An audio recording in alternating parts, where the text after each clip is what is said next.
정치쇼. 안녕하세요. 70억 분의 1의 사나이 마성의 중독성 대체 불가 정봉주의 정치쇼 정봉주입니다. 자, 지금 이 시각 여러분이 가장 많이 찾아본 실시간 검색어. 자, 조윤선 출국 금지. 미세먼지 농도 요즘 계속 그 미세먼지 안 좋아갖고요. 오르고 있죠. 메르켈 사선 연임 성공했다. 자, 메르켈 사선 연임한 것은 사부에서 이야기하고요. 조윤선 전 장관 안타까워요. 계속 그 7명 중에 혼자만 집행유예로 살아남았는데 증언들이 조윤선 장관이 같이 보고를 받았다.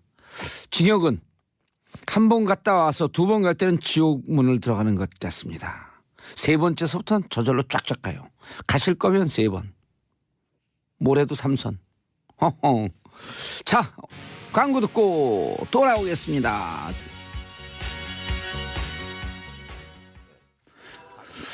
안녕하세요. 정봉주의 정치쇼 1부 들어가겠습니다. 이름하여 최반장. 자, 뉴스 골라주는 여자, 뉴스 골라주는 남자. 평론가와 기자들의 환상의 조합. 이름하여 최반장 최영일 평론가. 안녕하세요. 예. 다음 주면 명절입니다. So what?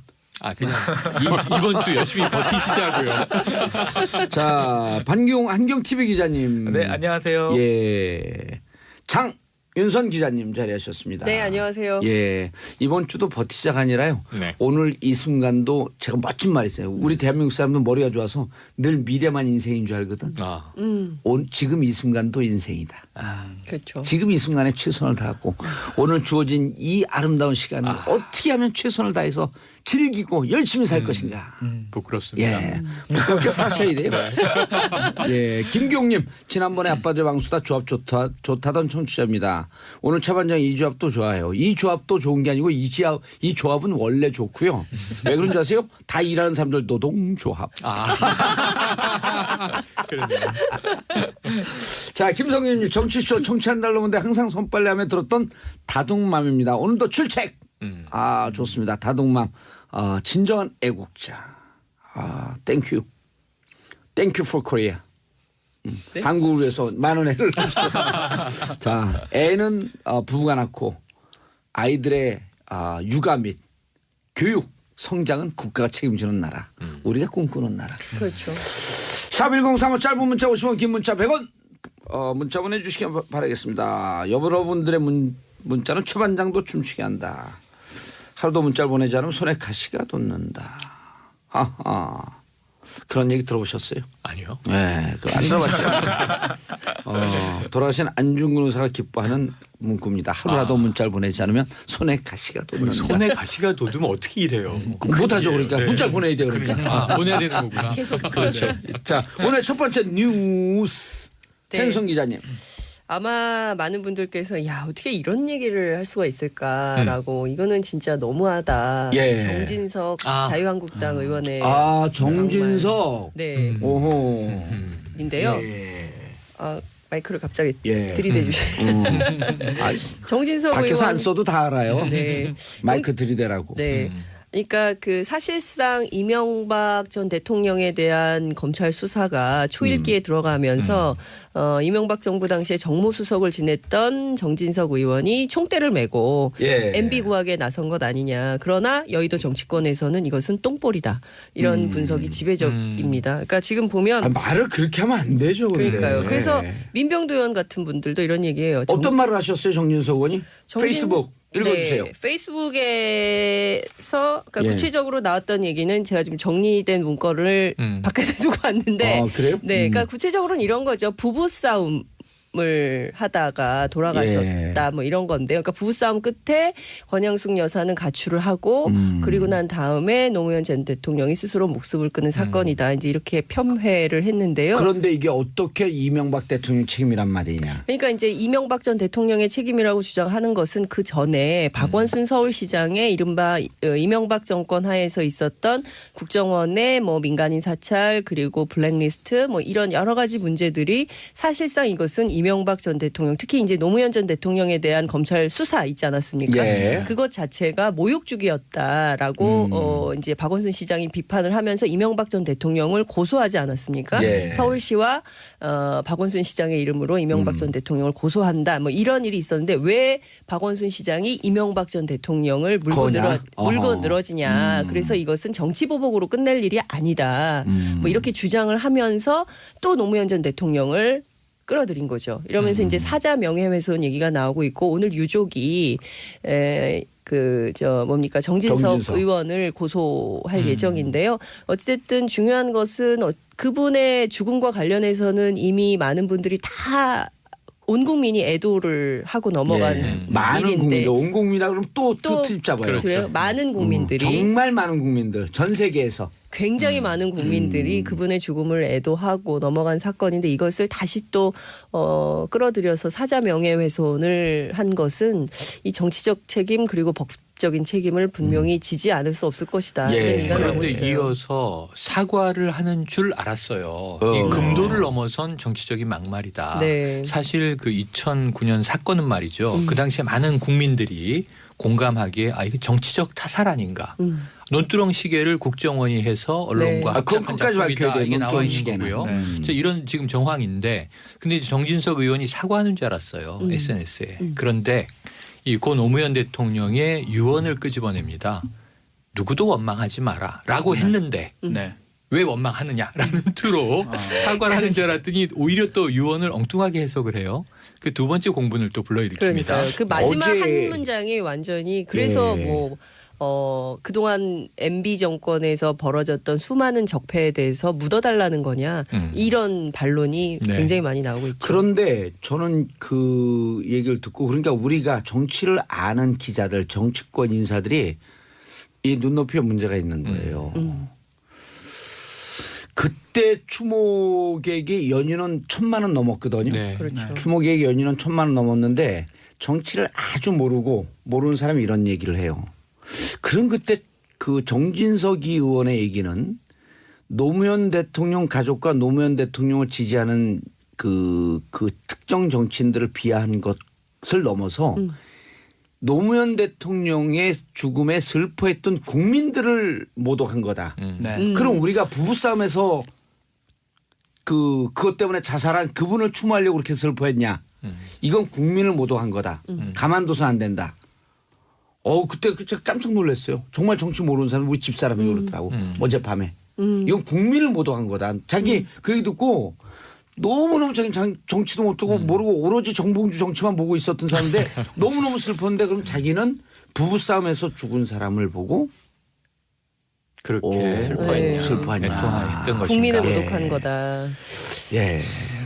지금 알겠습니다. 제가 보기에는 어찌됐든 정진석 의원이 왜 그랬을까에 대해서 이제 기자들이 쭉 추적을 좀 하고 있는데요. 아니 근데 이제 상당히 지금 이게 우리가 다 아는 것 같지만 사실 정치권 공방에 대해서 소개를 좀 해줘야 돼요. 그러니까 제가 그 말씀을 좀 드리려고 하는 너무 우리 건데요. 잘한다고 생각하고 안 하면 예를 들었고 하태경, 장제원, 김경수 바로 이제 김경수 의원이 그랬잖아요. 사과 네. 필요 없다. 예, 타협 사과도 없다. 요구하지 않겠다. 그 예. 어떤 타협도 없다는 점을 미리 밝혀두겠다. 예. 허위로 고인과 유족을 욕보였다면 그에 따른 응분의 법적 책임을 지면 된다. 이제 이렇게 응수를 했는데요. 예. 이게 뭐 이제 여권에서만 나오는 얘기가 아닙니다. 야권에서도 누가 또 그랬나요? 하태경 바른 정당 의원이 이런 얘기를 했어요. 그 추한 입을 다물기 바란다. 아니 하태경 요즘 핫해.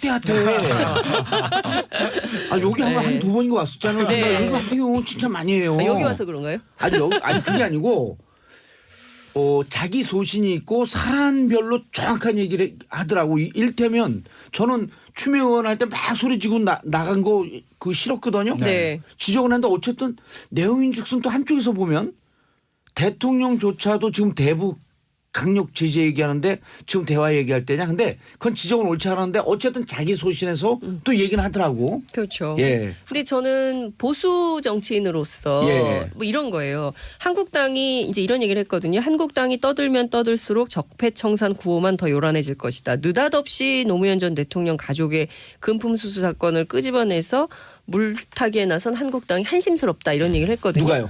하태경 오. 의원님. 그러니까 무슨 얘기냐면 계속 쓸데없는 얘기를 꺼내서 정치 쟁점화 한들 예. 그것이 결국은 한국당이나 바른정당이나 이런 보수정당의 입지를 넓히는 어렵게 것이 한다. 아니라 더 어렵게 하는 거다. 왜 이렇게 이런 정치를 하느냐. 예. 한심스럽다 이렇게 개탄을 한 것이죠. 장채원 의원은 또 뭐라 그랬어요? 장제원 의원은 노자만 나와도 벌떼처럼 달려든다. 그러니까 이분의 얘기는 약간 좀 그렇죠. 그러니까 이게 이를테면은 이제 노무현 전 장제원 의원 대통령을 왔다 갔다 지지하는 해요. 분들 예. 그리고 또 문재인 대통령을 지지하는 분들 전체를 향해서 좀 비난 혹은 힐난하는 태도인데요. 예. 저는 국민을 바라보고 정치하는 현업 정치인들이라면 예. 국민들의 정서가 어떤지 국민들의 판단이 어떤지 이런 것들을 보면서 입장을 밝히는 게 굉장히 장제원 중요하다고 의원이 이렇게 봅니다. 얘기했다 그래. 노무현 전 대통령 성역이냐 이 얘기를 하는 게 아니잖아요. 노무현 대통령 잘못한 거 우리도 비판하잖아요. 문제 그렇죠. 있는 거 예. 그게 아니라 노무현 대통령의 죽음에 관한 팩트를 왜곡해서 그렇습니다. 사자의 명예를 훼손했기 훼손한 때문이기 거에 대한 때문인 얘기를 하는 거죠. 노무현 대통령에 대해서 비판하지 말라는 얘기 아니거든요. 그렇죠. 잘한 건 칭찬하고 잘못한 건 비판하는 거 근데 아니에요? 사실 노무현 대통령만큼 비판을 많이 받은 대통령이 있었을까요? 그렇죠. 그동안 재임 기간 동안에 그렇죠. 수많은 그 언론부터 이후에도. 해서 예. 이후에도 마찬가지고요. 그러니까 이런 얘기를 하는 게 아닌데 네. 그러니까 정책에 대해서 뭐 노선에 대해서 비판할 수 있죠. 당시에 진보 진영에서도 노무현 전 대통령이 이라크 파병 예. 결정했을 때 비판했었잖아요. 그럼요. 그런 건 할 수 있지만 이것은 정말 명예훼손인 것이죠. 그래서 지금 이게 이 사자 명예훼손. 정진석 의원의 의도가 지금 작동을 하는 거예요. 우리가 다시 생각을 하면 자 그러면은 지금 이명박 전 대통령이 수사선상에 오르게 되는 것, 자 국정원의 이 대대적인 정말 정치의 개입, 어찌 보면 국내 선거에 개입한 것이 원세훈 전 국정원장의 독단적인 판단이냐. 그때만 해도 이 원세훈 전 국정원장은 이명박 대통령의 최고 신복입니다. 서울시 시절부터. 그런데 이제 사실 고 노무현 대통령은 국정원장의 독대를 하지 않았잖아요. 국정원은 이제 알아서 대공 업무를 하라. 대통령에게 보고하지 마라 이랬었단 말이에요. 그 이후에 이제 국정원을 중심으로 벌어진 일에 대해서 당시 대통령이 책임이 있느냐 없느냐를 따지자는 합리적인 적폐청산의 지금 의혹 하나가 정치 보복이냐 이 논쟁에서 시작된 거거든요. 그렇죠. 근데 느닷없이 이미 벌써 뭐 이제 10년 다 돼갑니다. 지난해 8주기 지내면서 이제는 보내드리자라는 말을 해마다 하고 있는데 예. 또 다시 정치적으로 걸고 넘어지는 것이 이상한 온당하냐 이거를 빨리 정리하고 지금 갈 길을 가야 돼요. 예. 네. 그동안 이런 그 사자 명예훼손 처벌받은 사례가 있나요? 네, 많이 있습니다. 특히 이제 많이 기억들 하실 텐데요. 조현오 전 경찰청장이 2010년 경찰 강연에서 이런 얘기를 했었어요. 아하. 노무현 전 대통령이 뛰어내리기 바로 전날 차명 계좌가 발견되지 않았냐. 마치 그런 어허. 것처럼 이렇게 강연을 해서 이게 문제가 돼서 2014년 대법원에서 징역 8개월 실형을 살고 나왔나요? 예, 확정 판결을 받았고요. 오. 그리고 또 김경재 한국자유총연맹 아. 회장도 예. 작년 집회에서 뭐 노무현 전 대통령이 수천억 원대 불법 자금을 받았다. 예. 이런 그 허위 사실을 언급해서 지난 7월부터 현재 재판을 받고 있고요. 이분들 아주 그래도 공손한 분들이에요. 형을 좋아해 실형. 갑자기 뒤져서 따라잡기 힘듭니다. 그러니까 뭐 이런 거예요. 올해 2월에도 2006년 노무현 전 대통령이 삼성으로부터 8천억 원을 거뒀다. 그리고 이거를 이해찬 전 총리가 주도했다. 뭐 이제 이런 얘기를 막 하는 건데요. 사실에 근거하지 않은 발언을 막 해도 정권의 호위하에 있으면 문제될 것이 없다라는 판단이 있기 때문에 그게 몸에 뱉구나. 그렇죠. 그러니까 막 용감하게 하는 거예요. 또 하나는 뭔지 아세요? 우리가 1952년 메카시즘 네. 네. 네. 근거도 없고 증거도 필요 없잖아요. 국민들이 그거 자기 지지자들이 그거에 열광할 땐 증거도 필요 없어. 아무 근거도 필요 없어. 오로지 주장만 있으면 되거든요. 네. 그런데 이분들이 보기에는 자기들 지지하는 20%는 기사 꼼꼼히 안 보거든요. 네. 자기들 주장만 헤드라인만 딱 나오는 것만 믿는 거예요. 그럼 동네 할머니 할아버지 이런 분들이 부부싸움하다 죽었대. 그 기사 봤어. 철수 엄마. 철수 할머니 기사 봤어. 그럼 못 봤는데 이렇게 아이고 그것도 못 봐. 아이고 그 부부싸움하다 죽었대. 그러니까 그랬구나. 난 괜히 슬퍼했네. 그렇죠. 이렇게 된단 말이에요. 엉뚱한 프레임이 생기는 그러면 거죠. 예. 그렇게 믿는 사람들이 있다는 거예요. 그 카톡이 굉장히 많이 돌았잖아요. 가짜 뉴스에 그럼요. 네. 네. 지난 겨울이 최고조였죠. 그러니까요. 지난 겨울이 최고조인데 최고조였어요. 중요한 건 광고를 듣고 2부에서 아, 그렇군요. 광고 듣고 돌아오겠습니다. 채널 고정하소서. 할머니에게 쏙 빠져 있었어요. SBS 라디오가 직접 제작한 팟캐스트 고릴라팟. 문화로 알아보는 연애 지침서 불법과외, 생생하게 살아있는 민초들의 이야기 떡국열차, 책도 읽어주고 여행도 보내주는 고품격 팟캐스트 체키라웃. 재미팟팟 고릴라팟, 고릴라 앱에서 만나보세요. 정봉재 정치쇼 2부 순서 들어가겠습니다. 자, 다음 막말계의 갑오브캅. 트럼프와 김정은 소식 최영일 평론가님 준비해 오셨어요? 네, 러시아에서는 이 두 사람의 막말을 예. 유치하다 이렇게 평가하기도 했습니다. 근데 두 사람의 막말이 아니에요. 이제 트럼프가 전선을 넓혔어요. 네. NFL, 내셔널 풋볼 네. 리그 그 선수들하고도 붙었어. 왜냐하면 그 흑인 그 사망 사건, 네. 그 인종차별주의 항의하면서 그 미국 국가가 연주될 때 무릎 꿇고 앉아 있었거든요. 항의 표시로. 네. 그랬더니 일어나지 않았던 사람들 You fire! You fire! 응?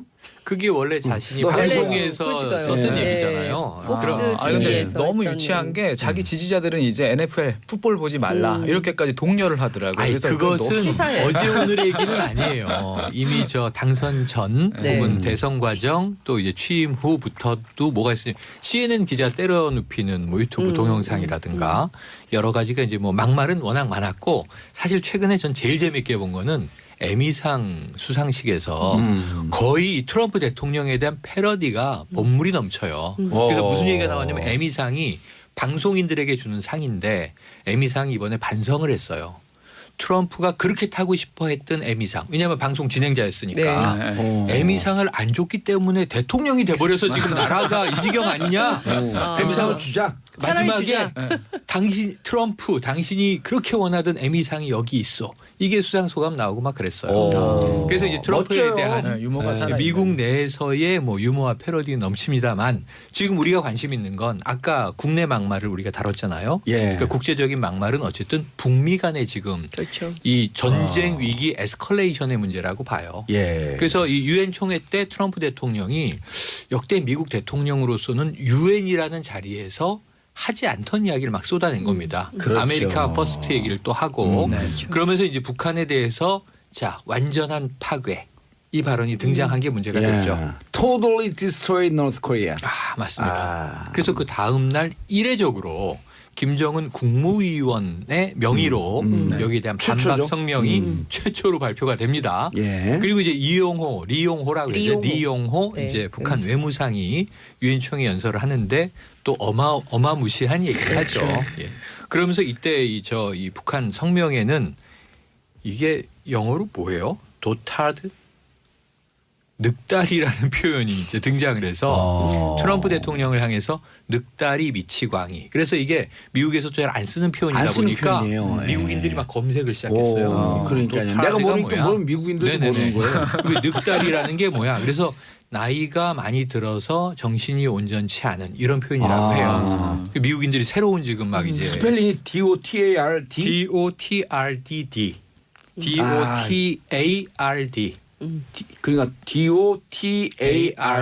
예. 도탈드라고 도탈드. 이제 돼 있는데 어쨌든 뭐 이게 새로운 표현까지 막 등장을 하면서 그러니까. 이 북한 그 리용호가 하는 얘기는 국내 방송이 지금 계속 이제 이 방송을 타고 있습니다. 예. 그런데 거기서 전 제일 섬찟했던 이야기는 이런 거예요. 자, 이 공화국이 원하는 것은 미국과 힘의 균형을 이루는 것이다. 예. 근데 우리 핵 보유했다 이제 이런 암시를 이제 깔면서 예. 막말을 쏟아내죠. 이미 일전에 인터뷰에서 그런 얘기를 하지 않았습니까? 이게 개는 짖어도 행렬을 간다는 말이 있듯이 그게 뭐, 우리 예, 속담하고 무슨 우리 그 비어는 아니고 군대 용어가 있잖아요. 있습니다. 그 X 개는 짖어도 열차는 달린다. 달린다. 그리고 국방부 시계는 시계는 거꾸로 간다. 매달아도 국방부 시계는 간다. 그런데 네. 이게 원전을 막 사람들이 찾기 시작했는데 개가 짖어도 행렬은 간다. 이게 뭐냐 하면 예. 원래는 개가 짖어도 마차는 달린다인데 아. 이게 바람과 함께 사라지다에 나오는 대사랍니다. 오. 새로운 사실이에요. 네. 그래서 어찌 보면 이제 굉장히 아 맞아. 그래서 바람과 함께 예. 사라진다의 대사도 인용을 했다. 예. 그렇죠. 미국 헐리우드 영화를 이용했다. 이게 코리안 속담인 줄 알았는데 뭐 이런 아주 재밌는 일화들이 쌓이면서 중요한 건 뭐냐면 어쨌든 이 트럼프 미국 대통령과 북한의 막말 경쟁이 막 최고조로 치솟는 가운데 예. 지금 전략 자산은 전개했고요. B1B를 오늘 아침 조간 기사를 보시면 북한의 지대공 미사일 레이더가 겨냥했다. 여차하면 이제 격추시킬 지금 상황까지 격추 못 시킨다는 거 아니에요? 못 시킨다는 거죠. 5,000km로 고도가 너무 높습니다. 5,000km 나르기 때문에. 그래서 어쨌든 이런 이야기가 막 뒤범벅이 돼서 결국은 이제 국민들이 느끼는 전쟁 공포의 문제인데 자 빨리 이 위기 국면이 좀 해소돼야 될 것 같은데 또 러시아에서는 또 색다른 해석이 나오기도 했죠. 오늘. 아니 5,000km 내가 얘기해보고 이상한데 왜냐하면 대기권은 100km 아니에요? 대기권 내에 예. 공기가 모여 있는 게 80km까지니까 예. 대략 100km까지를 대륙권으로 봐요. 대륙권. 예, 그 위에로 가면 이제 성층권이 있고 예. 열권이 있고 해서 사실 대기권은 1,000km 정도를 보니까 5,000km는 아니고 예. 한 500km 정도가 아닐까 싶습니다. 비연비. 네. 예. 근데 어쨌든 이게 그 지대 공포가 못 쏜다는 거 아니에요? 못 쏩니다. 예. 네. 고도를 위에서 이렇게 높이면. 뻥 올라오면 더 올라와봐, 더 네네. 올라와봐 그런다는 거 아니에요? 그래서 우리가 대공포가? 지금 이 북한의 미사일이 예. 이제 ICBM급, IRBM급 하면서 제일 높게 올랐을 때 같은 게 770 고도, 예. 770km. 그러니까 이제 대기권 1,000km에 육박한 거죠. 또 예. 지난번에 한번 550km 이 정도까지 이제 날아가는 게 확인됐는데 지대공 미사일은 500km까지는 당연히 못 올라가겠죠. 그러니까 이거 그 네. 밖에 있는 그 작가분들이 조사해줘. 이루 군사 전문가한테 일단 얼른 문자 보내갖고 비연비 그 이 그 비행 지대공 미사일의 고도, 고도. 비행 고도는 어느 B1B 정도 될까 비행 이런 걸 고도. 알려줘 우리가 네. 참 신뢰받는 방송이거든요. 비연비 예. 죽음의 백조라는 아니 그래도 저도 공군 기술병 출신이라 예. 뭐 어느 정도는 틀리진 않아요. 아 병은 몰라도 돼요. 제가 장교 출신인가 모르니까 창피한 거예요. 아이고. 장교 될 뻔하다 감옥 갔거든요. 그렇죠, 그렇죠. 근데 이게 북한은 말 대 말, 행동 대 행동의 예. 노선이 있잖아요. 근데 이제 말폭탄의 수위가 높아지면 그리고 또 막 반미 집회하고 막 그러면서 또 다른 행동에 나설 가능성이 있다는 점을 그렇죠. 주목해서 봐야 될 것 같아요. 그런데 오늘 그 아주 이제 재밌는 게 러시아 외무부가 인터뷰한 게 러시아 NTV 방송 인터뷰에서 아주 적확한 표현을 얘기한 것 네. 같아요. 미국이 북 핵 보유를 정확히 알기 때문에 대북 군사 공격을 안 할 것이다. 미국이 이라크를 공격한 것은 전적으로 이라크에 아무런 대량 살상 무기가 하나도 남아있지 않다는 확실한 정보가 있었기 때문이라고 강조했거든요. 이 기사를 보고 우리가 웃어야 할지 그러니까요. 울어야 할지. 그러게 말입니다. 예. 오 안 쏜다는 거죠? 비연비가요 1,500km래요. 비행기가 1,500km까지 날아가요. 그러면은 예. 거의 뭐 저 10권 위로 올라가네요. 10건 위로 올라가는 네. 거예요? 그러니까 우리가 비연비가 열일하네 10건 위에서. 네. 아니 그게 일리가 있네요. 아니에요. 아니에요. 누가 틀렸대 또. 고도 네, 찾는 중. 1.5km. 찾는 중. 괜찮아요. 그럼 우리 청취자분들도 방송이 이게 좀 완벽하지 않고 좀 허접하구나. 아니 이게 오류가 있는 게 예. 고도 1,500km까지 올라간다는 것은 대기권 밖으로 나가서 들어온다는 우주로 나갔다가 들어오는 건데 네. 이게 가능했던 게 U2가 있어요. 정찰기. 아니 아직 틀리니까 설명하지 마세요. 좀. 그리고 왜냐하면 그랬을 그러면 리가 없어요. 우리 여기 청취자분들이 막 찾아줘 같이 네. 이게 뭐냐면 공감의 방송. 그렇죠. 공부하는 방송. 집단지성의 집단지성. 네트워크의 방송. 크라우드 소싱. 그렇죠. 예? 크라우드 예. 소싱. 그리고 이게 이런 거예요. 제가 맨날 이게 이제 제롬 릴프킨이 자기 그 책에서 강조하는 건데 20세기 리더십은 전지전능한 리더십이라는 거예요. 근데 21세기는 부족하고 허점투성의 리더십. 그래갖고 그게 뭐냐면 사과의 철학이에요. 난 이렇게 잘 모르니까 죄송합니다 하고 사과할 때 지지자들은 열광한다는 거예요. 그 사과를 메꿔주려고. 네. 근데 지금 저 어디 가 계신 분은 항상 흐트러지지 않은 모습. 전지전능한 세기 리더십을 보였는데 우리가 방송하면서 이슈 넘어가시면 좋을 듯. 빨리 제가 보기에는 빨리 사과하시고 넘어가시면 돼요. 죄송합니다. 이게 이루 군사 전문가 올 때 저희가 다시 확인해드리겠습니다. 비원비의 고도는 얼마까지 올라가는가? 그리고 중요한 건 이 네. 비원비 고도를 밝히지 않을 수가 있어요. 왜냐? 전략적 정보이기 때문에. 그렇죠, 그렇죠. 아. 비밀, 어쨌든 비공개 대공포를 비밀. 못 쓴다. 네. 지금까지 나와 있는 정보는 전략적 모성을 알리기 위해서. 예, 후쿠시마산 일본 해물산 해산물 예. 해물산이래. 당황하셨어. 해산물 수입되나? 이게 좀 후쿠시마산? 약간 좀 걱정되는 뉴스이긴 도쿄 해요. 대지진 거기 아니에요? 예, 맞습니다. 동일본? 네, 2011년에 왜 일본 쓰나미로 네. 후쿠시마 원전 폭발이 있었죠. 그런 사태가 있었는데 그때 당시에 후쿠시마 포함해서 주변 8개 현 그리고 50개 수산물 수입 금지 조치가 있었어요. 예. 맞습니다. 그리고 나서 도쿄전력에서 2013년에 원전 오염물이 바다로 유출됐다고 발표를 했죠. 음흠. 그러고 나서 우리나라에서는 임시 특별 조치를 냈어요. 후쿠시마 주변 8개 현에 대한 모든 아까는 50개였지만 예. 모든 수산물을 수입 금지하고 있고 지금까지도 그 조치는 이어져 내려오고 예. 있는 상황입니다. 근데 일본이 이게 수산물이라든지 이제 해산물이 그래도 큰 수입원 중에 하나인데 뭐 수출을 하지 못하게 되니까 계속해서 문제 제기를 합니다. 이게 문제가 없는데 안전한데 왜 우리 거를 수입을 안 하냐라고 해서 계속해서 문제 제기를 하다가 결국은 2015년에 WTO 세계무역기구에 우리 정부를 제소를 합니다. 얘들이 뭐 말도 안 되는 이유로 우리 수산물을 지금 받고 있지 않다. 그러니까 빨리 좀 이걸 해결해달라라고 제소를 합니다. 이렇게 되면 우리도 이제 우리 국민들의 어떤 안전성 그리고 또 그 건강권 이런 건강주권 여러 가지를 생각해서 진짜 열심히 이 WTO와의 그 관계에 있어서 열심히 그 제소에 매달려야 될 거 아니에요. 열심히 싸우고 예. 일본과 우리가 어떤 논리를 가지고 싸워야 되는데 예. 결과적으로 보면 그렇지 못했습니다. WTO 일본 재선거에서 우리가 패소할 가능성이 높아졌다. 굉장히 높아졌고 거의 기정사실화됐다고 지금 밝혀진 상태예요. 이게 Don't worry. 걱정 마세요. 일단 계속하세요. 네. 방법을 알려드릴게요. 예.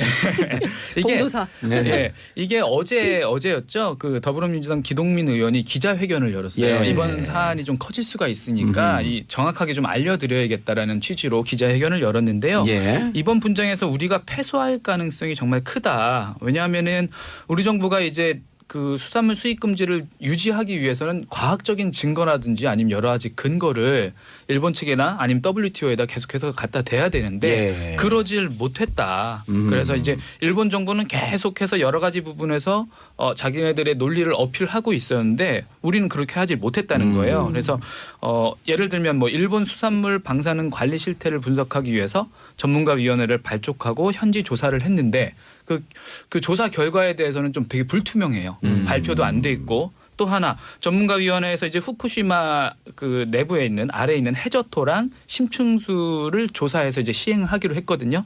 근데 이제 일본에서 그렇게까지는 하지 말라라고 요청을 합니다. 그럼 우리나라는 그런 요청 해봐야 우리는 무조건 해야 된다. 왜냐하면 정확한 진실을 알아야 되니까 수치를 알아야 되니까 하고 진행을 했어야 되는데 일본 말을 듣고 그걸 빼줘요. 예. 그러니까 이제 지금 여러 가지로 그 제대로 된 안정성이라든지 이런 것들이 검증이 안 된 그런 예. 상황인 거죠. 그렇기 때문에 실제로 패소할 가능성이 굉장히 높아졌다. 지금 현재 그 좋지 않은 상황이고요. 예. 만약에 지금 이렇게 패소가 되면 물론 뭐 항소는 할 수 있습니다만 상소를 해도 상소를 해도 최대한 15개월밖에 끌지를 예. 못해요. 그렇게 되면 최악의 경우에는 2019년 정도 돼서는 우리가 후쿠시마산 거의 뭐 수산물을 강제 수입이네요. 강제로 강제 수입을 수입. 할 수밖에 없는 상황까지도 올 수 있습니다. 그런데 이게 정치적 배경이 있어요. 2013년 3월 1일 박근혜 대통령이 출범하면서 일본에 대해서 그 한일 관계에서 아주 강력하게 발언합니다. 그러니까 침략의 역사에 대해서는 용서할 수 없다는 강력하게 하다가 느닷없이 2년 뒤에요. 2015년 12월 28일 위안부 협상을 최종적 결과였죠. 그렇죠. 그럼 그 13년, 14년, 15년 이 3년 동안 우리는 뭐 하고 있었냐. 사실은 어찌 보면 정부 불능 상태였었어요. 특히 대일 외교에 있어서는. 네. 그렇죠. 그리고 2015년 9일 전승 기념일 때 네.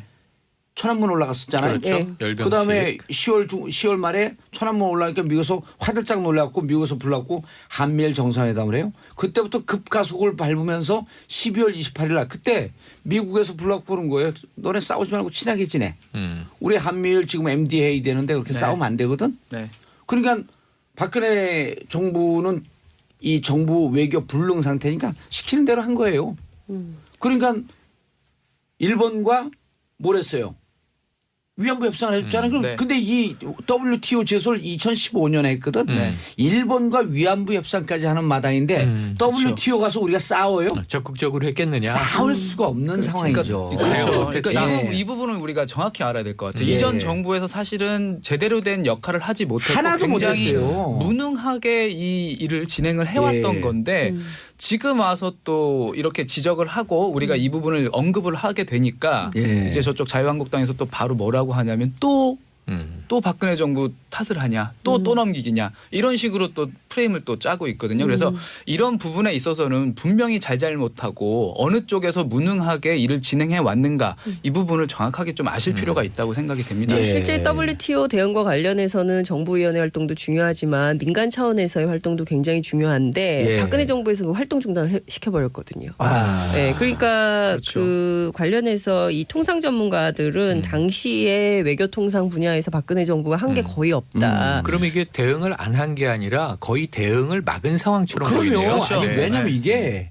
일본으로서는 이 그 후쿠시마 현 네. 그 수산물 이거에 대해서 문제 제기를 하는 사람들은 유언비어를 갖고 지금 법적 처벌을 하게 되어 있어요. 네. 미국의 그 2001년 9.11 테러 이후에 애국법하고 똑같은 법이 지금 미국에 페이트리엇 액트. 발효가 되어 있고 이거 지금 국민들 의식 덮고 세계의 의식 덮으려고 2020년 올림픽 개최한 거 아닙니까? 그렇죠. 이런 정치적 배경이 있기 때문에 좋습니다. 우리 정부가 불능 상태 WTO 제소해서 패소해도 돼요. 관계 없습니다. 수입할 업자가 없으면 되는 거예요. 먹을 그렇죠. 사람이 없는데. 그렇죠, 그렇죠. 그래서 정부 불능으로 이런 결과가 왔지만 촛불을 든 국민들이 있고 또 이게 온갖 언론이 난무하는 시장이 대응을 한다. 우리 어마어마한 네. 국민들이 있잖아요. 그러니까 수입한 사람들은 다 망해요. 안 먹으니까. 아니, 지금 작가님들이 예. 찾아준 걸 보니까 예. 일본 내에서도 이게 비선호한다. 교도통신 보니까 일본 소비자청이 방사성 검출 식품에 관한 의식 조사를 했는데 예. 일본 국민들이 구입을 망설이는 생산지가 바로 후쿠시마 현이다. 한 15%가 이쪽 생산물 안 먹겠다 이렇다는 아니 거죠. 이거를요 이러는 거예요. 구입을 망설이는 생산지를 이렇게 점잖게 썼지만 간단하게 얘기하면 이거예요. 후쿠시마 생선 먹으면 암 걸린대.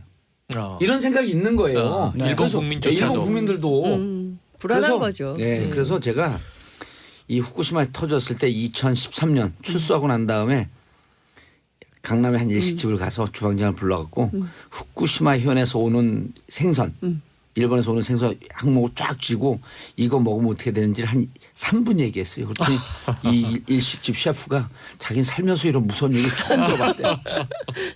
우리가 이런 걸 이제- 알려고 민간 차원에서 대응하면 돼요. 그런데 지금- 안 예. 먹는다는 좋은데 예. 당연히 이거를 만약 후쿠시마산 그 식품이 들어오면 먹겠다는 분은 거의 없을 거예요. 예. 심지어 이전에 MB도 그 먹방 잘하시는 분도 후쿠시마산 그 오이 먹는 그 사진 일본에서. 보셨어요? 맞아요. 예. 그 표정이 유일하게 항상 먹을 때는 웃는 분인데 그거 썩은 표정이거든요.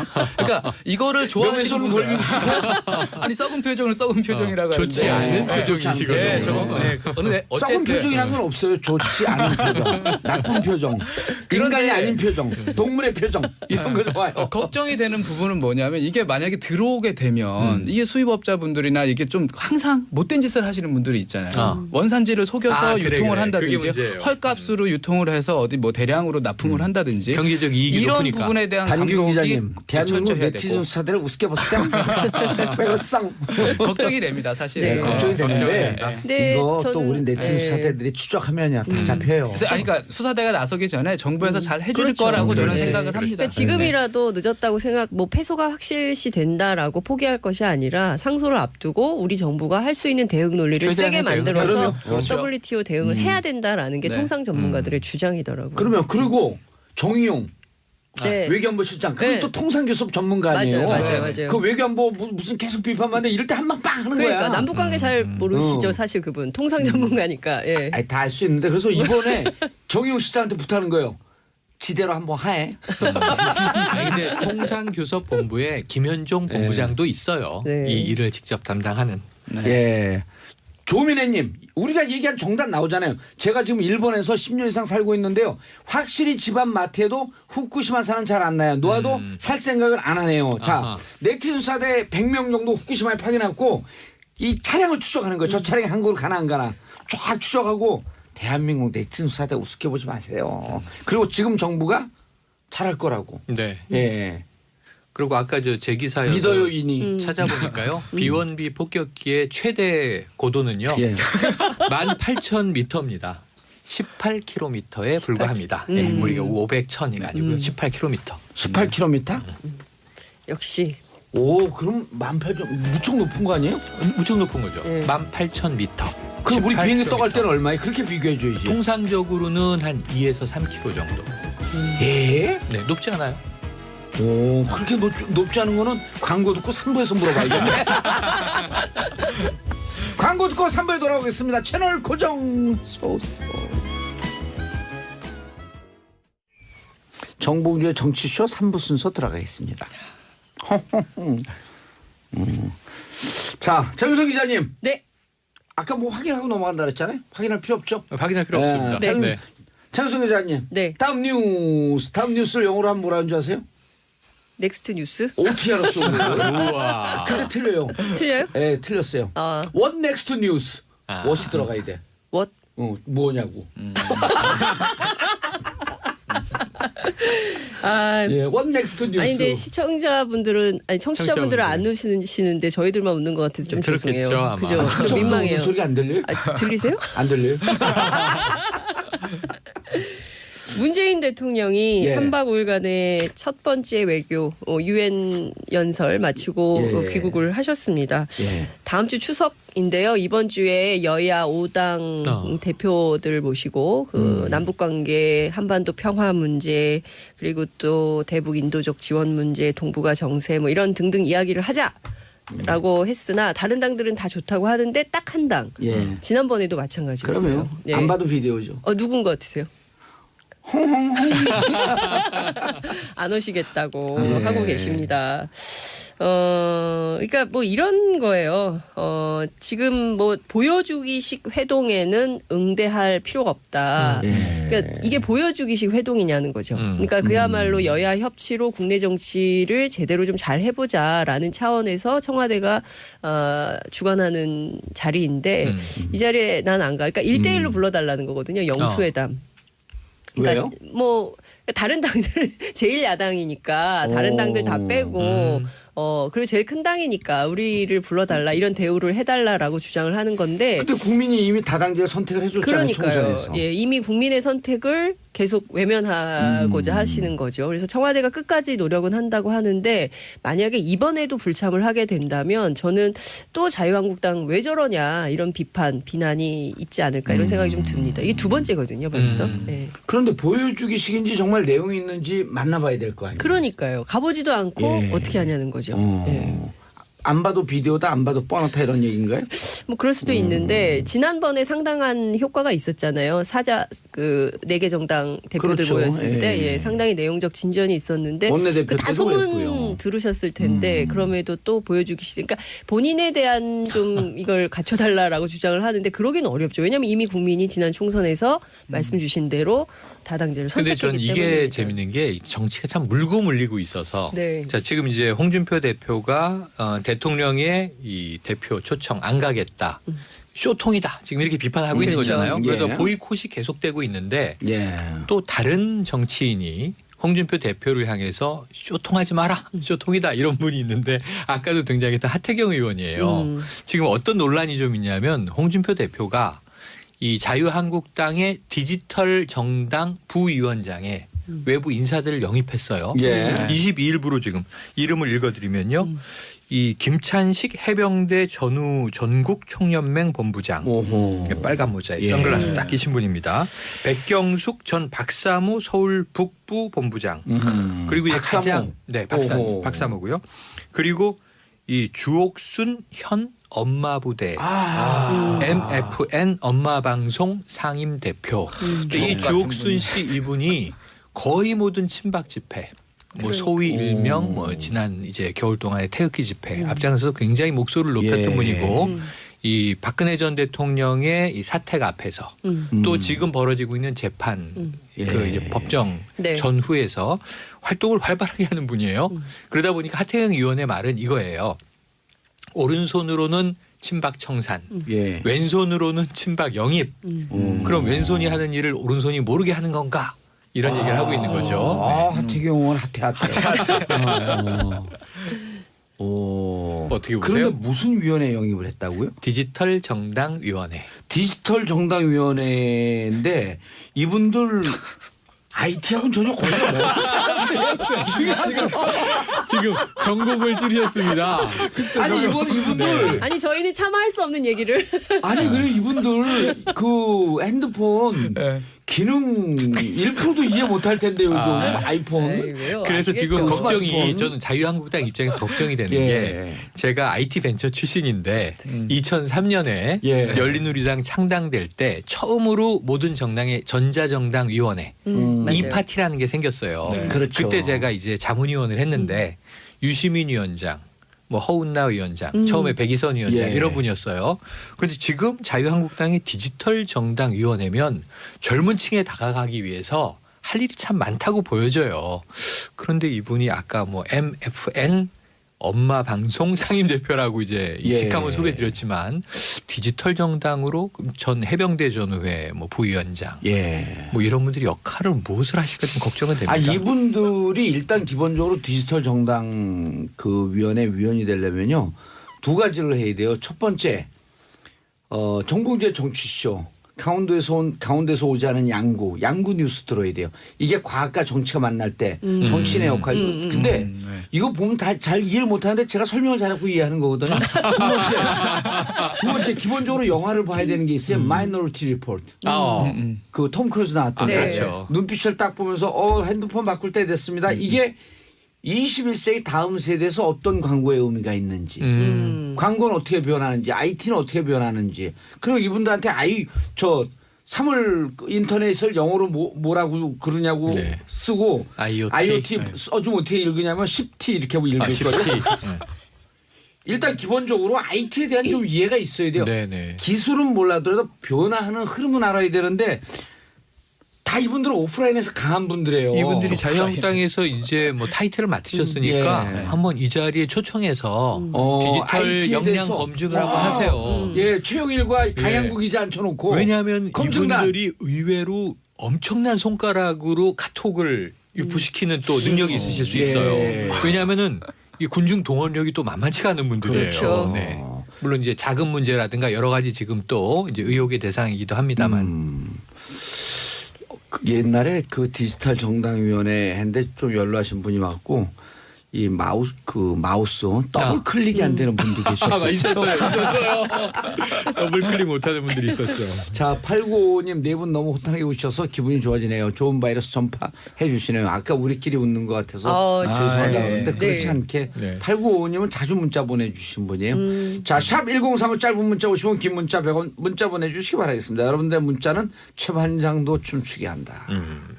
원래 이게 그 스마일 바이러스 실험하잖아요. 지하철 이런 데서 네. 한 사람이 웃고 그 유튜브에도 보면 있어요. 네. 웃음 전파력, 웃음 바이러스, 네. 해피 바이러스 이런 거 하면 한 사람 웃고 다른 뭘 보고 웃나고 다른 사람 쫓아웃다 보면 웃음이 퍼지는데 2, 3분밖에 안 걸려요. 예. 자, 다음 반기웅 기자님. 반기문과 전혀 관계없는 반기웅 기자님. 예.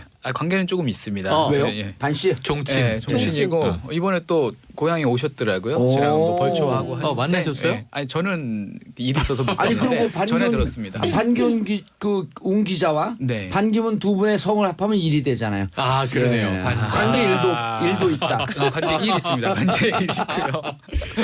네. 아니 지금 가져온 뉴스는 이제 네. 파리바게뜨 관련된 아. 뉴스를 가져왔습니다. 계속해서 얘기가 나오고 있고요. 예. 오늘도 나올 거고 아마 당분간은 나올 겁니다. 왜냐하면 여기 좀 시사하는 점들이 좀 있어요. 그래서 오호.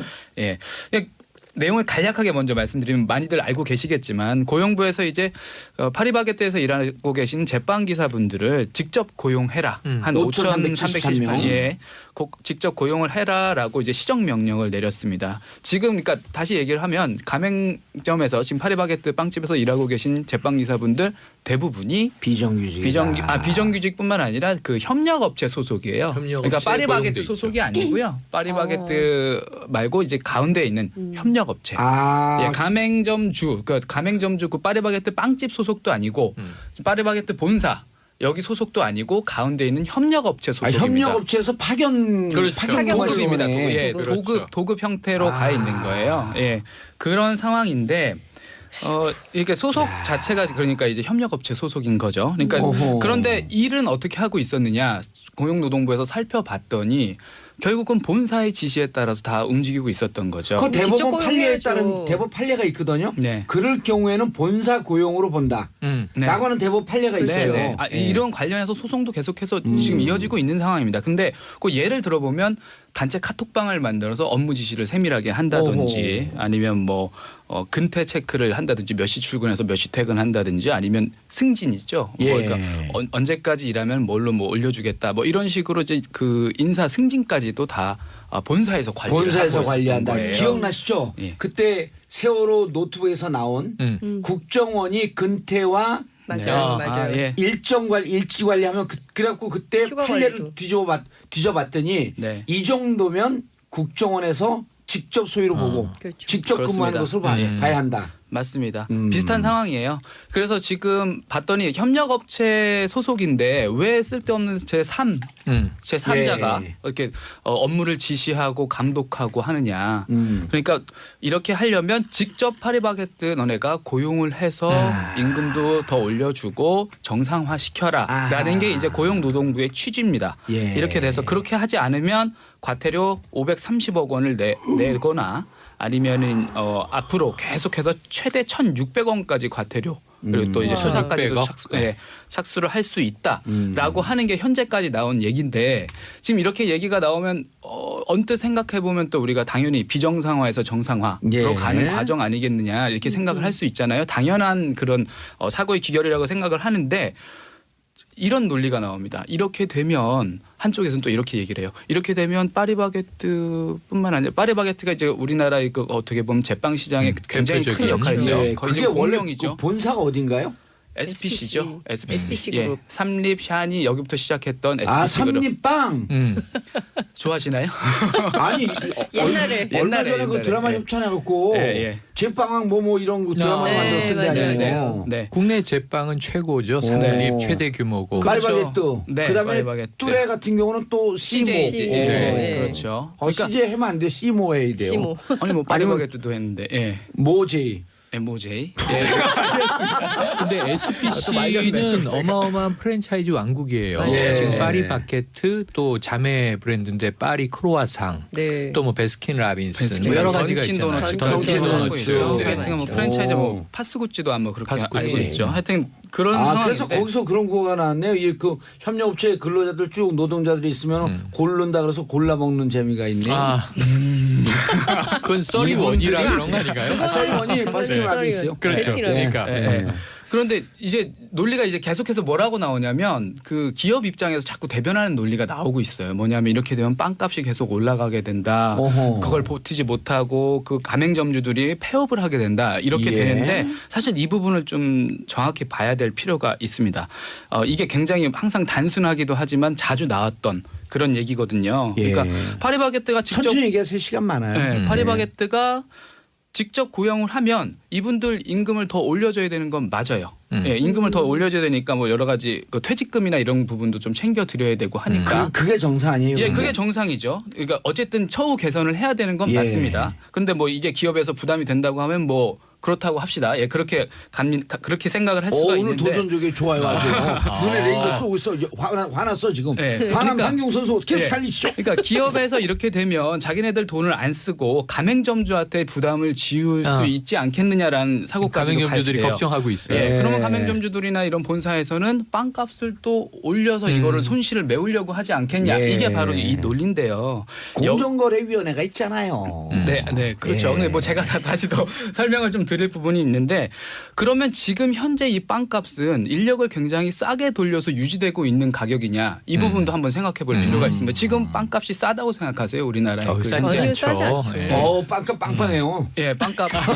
아닙니다. 세요 예, 아주. 이웃나라 일본과 비교해서도요. 우리나라보다 여러 가지 물가가 높은 일본과 비교해서도 절대 싸지 않고요. 오히려 높으면 높았다고 볼 수가 있는 그런 수준이거든요. 어쨌든 지금 이렇게 싼 인력으로 유지를 하고 있는 빵값이 이 정도 수준인데 뭐 여기에 대해서 뭐 가격 가지고 얘기하는 부분은 좀 옳지 않다, 좀 합리적이지 않다 이런 부분이 하나 있고 두 예. 번째는 뭐냐면 여기에 이 논리에 하나 빠져 있는 게 협력사가 있습니다. 아까 예. 지금 이 협력업체. 제빵 그 기사분들께서 제빵사분들이 소속이 협력업체 소속이라고 인력만 했잖아요. 고용하고 있는 예. 별다른 기능은 없죠. 근데 지금 이분들 제빵 기사분들 월급을 어떻게 받냐면요. 빵집 파리바게뜨 가맹점주 분들이 한 350만 원 정도 내요. 일단 냅니다. 그리고 인당. 예, 인당. 그리고 이제 파리바게뜨 본사에서 한 250만 원 정도 지원금이 나옵니다. 그럼 한 600만 원 정도 되죠. 그 예. 가격. 여기서 월급을 받아요. 이거를 이제 협력업체에서 거기서 수수료를 떼고 뭐 여러 가지 관리비를 알선료를 떼고, 떼고 뭐 예. 관리비를 직접 뭐 인건비를 대체 주겠죠. 인력비 뭐 이렇게 주말에 쉬시는 분이 있으면 거기 또 대체 인력이 나가야 되니까 그런 걸 빼고 나가는 돈이 한 분당 200만 원에서 240만 원이에요. 그러니까 협력업체에서 굉장히 많은 부분을 덜어가고 있는 거예요. 실질적으로 협력업체에서 하는 일은 없죠. 지금 없죠. 지금 표면상으로 고용만 나와 유지하고 있는. 있죠. 고용만 유지되고 있고. 이분들 다 퇴직한 임원들이에요? 예, 그 부분도 지금 여러 가지로 얘기가 나오고 있는 그래서 부분이에요. 오늘 그 한경 TV 반경 기자가 방송 끝나면서요. 팩트 체크에 제가 편집장으로서 팩트 체크의 포인트를 줄게요. 협력업체가 유지되고 있는데 네. 퇴직한 그 SPC 임원들일 거 아니에요. 네. 그리고 SPC와 직접적으로 연관이 있는지 조사하면 직접적으로 연관이 있습니다. 연관 있습니다. 예, 그 그리고 부분은 일정 정도 밝혀졌어요. 예. 투자해서 그 회사가 유지가 되고 전체 지분의 일정 정도를 SPC가 갖고 있을 거예요. 네. 자, 그거 하나 하고 팩트 체크 포인트 1, 포인트 2 인접한 나라들의 아까 얘기했던 일본 네. 결코 싸지 우리가 싸지 않습니다 하지 말고 팩트 체크를 딱 해주세요. 대만, 한국, 일본 그럼 전적 딱 나오는 거예요. 그다음에 네. 빵 그 인건비 비싼 프랑스 네. 이런 데고 딱 비교해 주면요.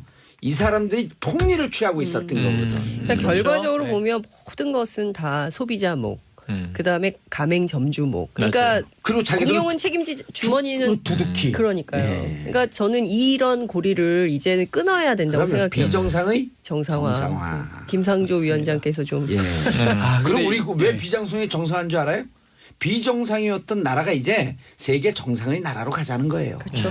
예, 사실은 이 부분에 대해서 더 말씀드릴 게 좀 많긴 해요. 왜냐하면 예. 이제까지 행태를 보면 파리바게뜨에서 예. 노조를 설립하면 그 방해를 하고 프락치를 심고 그리고 또 알바생들의 최저임금을 지키지 않아서 알바연대에서 시위를 한 적도 시대가 있고요. 어떤 시대인데. 그리고 그 뭐 프랜차이즈 하면 이제 가맹점주분들 인테리어 계속해서 바꿔라 이런 것 때문에 5년마다 한번 공정위에서 바뀌라고 그러잖아요. 그런 것 때문에 공정위에서 뭐 과징금을 부과한 적도 있습니다. 음. 그러니까 여러 가지 사안을 봤을 때 좀 그 합리적이지 않은 행동들을 계속해서 해왔고 이제까지 그걸 유지를 해서 폭리를 취했던 정황들이 충분히 있거든요. 그래서 우리 동네 그 변두리인데 거기만 해도 3년에서 5년마다 파리바게뜨가 이쪽으로 옮겼다. 이쪽으로 옮겼다.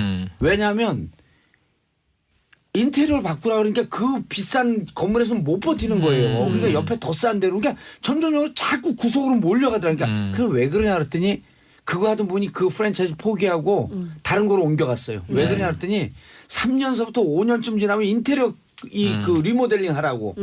리모델링 안 하면 그 다음에 결론이 이거예요. 그래요? 방 빼. 할 사람 줄 서 있어요.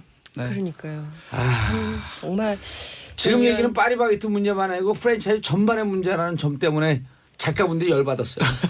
파리바게뜨만의 문제가 아니라 대한민국 프랜차이즈 저의 문제. 네. 우리 네. 청취자님 얘기도 예, 있네요. 유혜영님. 저도 은행에서 도급직으로 일하고 있는데 남 얘기 같지 않네요. 답답합니다. 그렇죠. 이 처우가 불안정하고. 최영 평론가 네. 이거 왜 읽는지 모르죠.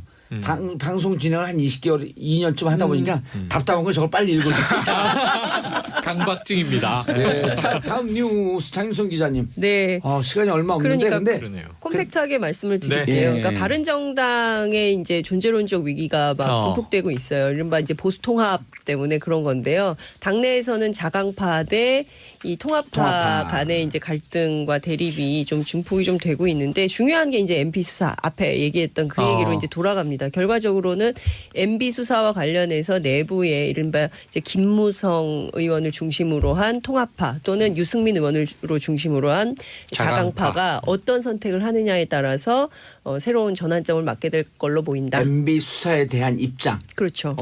근데 통합파도 두 방향이라 네, 맞아요. 자유한국당으로 돌아가자도 돌아가자는. 있고 국민의당과 합쳐야 되는 그럼 그렇습니다. 국민의당과 또 좀 고개를 들기 시작하네요. 네, 그러니까 중도 통합, 보수 통합 이렇게 좀 또 나뉘어요. 지금 대표는 누구예요? 지금은 비대위 체제고요. 비대위, 11월에 네. 지금 대표를 11월 뽑아야 13일. 됩니다. 11월 13일. 하태경 하태 의원이 지금 출마. 도전한다고. 선거운동 해주시는 거 네네.